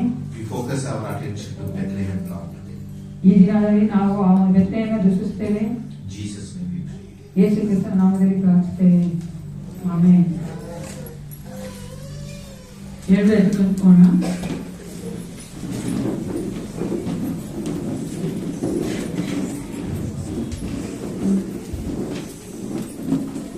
ನಾವು ಪ್ರತಿ ವರ್ಷ ಕ್ರಿಸ್ಮಸ್ ಆಚರಣೆ ಮಾಡ್ತಾ ಇದ್ದೇವೆ. ಪ್ರತಿ ವರ್ಷಕ್ಕೂ ಸಹ ನಾವು ಚೆನ್ನಾಗಿ ತಿಳ್ಕೊಳ್ಬೇಕು ಯೇಸು ಕ್ರಿಸ್ತನ ಬರುವನ ಹತ್ತಿರವಾಗಿದೆ ಎಂದು. ಆದ್ದರಿಂದ ನಾವು ಯಾರಿಗಾದರೂ ಒಬ್ಬರಿಗೆ ಆಶೀರ್ವಾದವಾಗಿ ಮಾರ್ಪಡಬೇಕು, ರಕ್ಷಣೆಯ ಕುರಿತಾಗಿ ಮಾತನಾಡಬೇಕು, ಯೇಸು ಕ್ರಿಸ್ತನ ಒಳ್ಳೆತನದ ಕುರಿತಾಗಿ ಮಾತನಾಡಬೇಕು. Take A decision. ಓಕೆನಾ? ಒಂದು ತೀರ್ಮಾನ ಮಾಡ್ಕೊಂಡಿರ್ತೀವಿ. ನಾವು ಇವಾಗ ನಾನೇ ವಾಕ್ಯ ಕೇಳಿದ್ದೇವೆ, ಎಲ್ಲ ಆಚರಣೆ ಮಾಡ್ತೇವೆ. Celebration is not bad, celebration is good. ಅದು ನಮ್ಮನ್ನು ಒಂಥರ ಒಳಗಡೆ ರಿಜಾಯ್ಸ್ ಮಾಡ್ತಾರೋ ನಮ್ಗೆ ಸಂತೋಷ ಪಡೋದು ಮಾಡ್ತಾರೆ. ಅದು ಒಟ್ಟಿಗೆ ಏಸಪ್ಪನ ಹೃದಯ ಸಂತೋಷ ಪಡೋದು ಯಾವಾಗ ಗೊತ್ತಾ? ಈ ಲೋಕದ ಪ್ರತಿಯೊಬ್ಬ ಮನುಷ್ಯನು ಯೇಸು ಕ್ರಿಸ್ತನಲ್ಲಿ ಕಳ್ಕೊಂಡಾಗ. ಅದಕ್ಕಾಗಿ ನಾವು ಸಹ ಒಂದು ಆಶೀರ್ವಾದ, ಒಂದು ಬಾಗಿಲುಗಳಾಗಬೇಕು, ಆಶೀರ್ವಾದ ನಿಧಿಗಳಾಗಬೇಕು. ಅದಕ್ಕೋಸ್ಕರವಾಗಿ ದೇವರ ಈ ವಾಕ್ಯಾನುಸಾರವಾಗಿ ನಮ್ಮೆಲ್ಲರನ್ನ ಆಶೀರ್ವದಿಸಲಿ. ನನ್ನ ಮನವೇ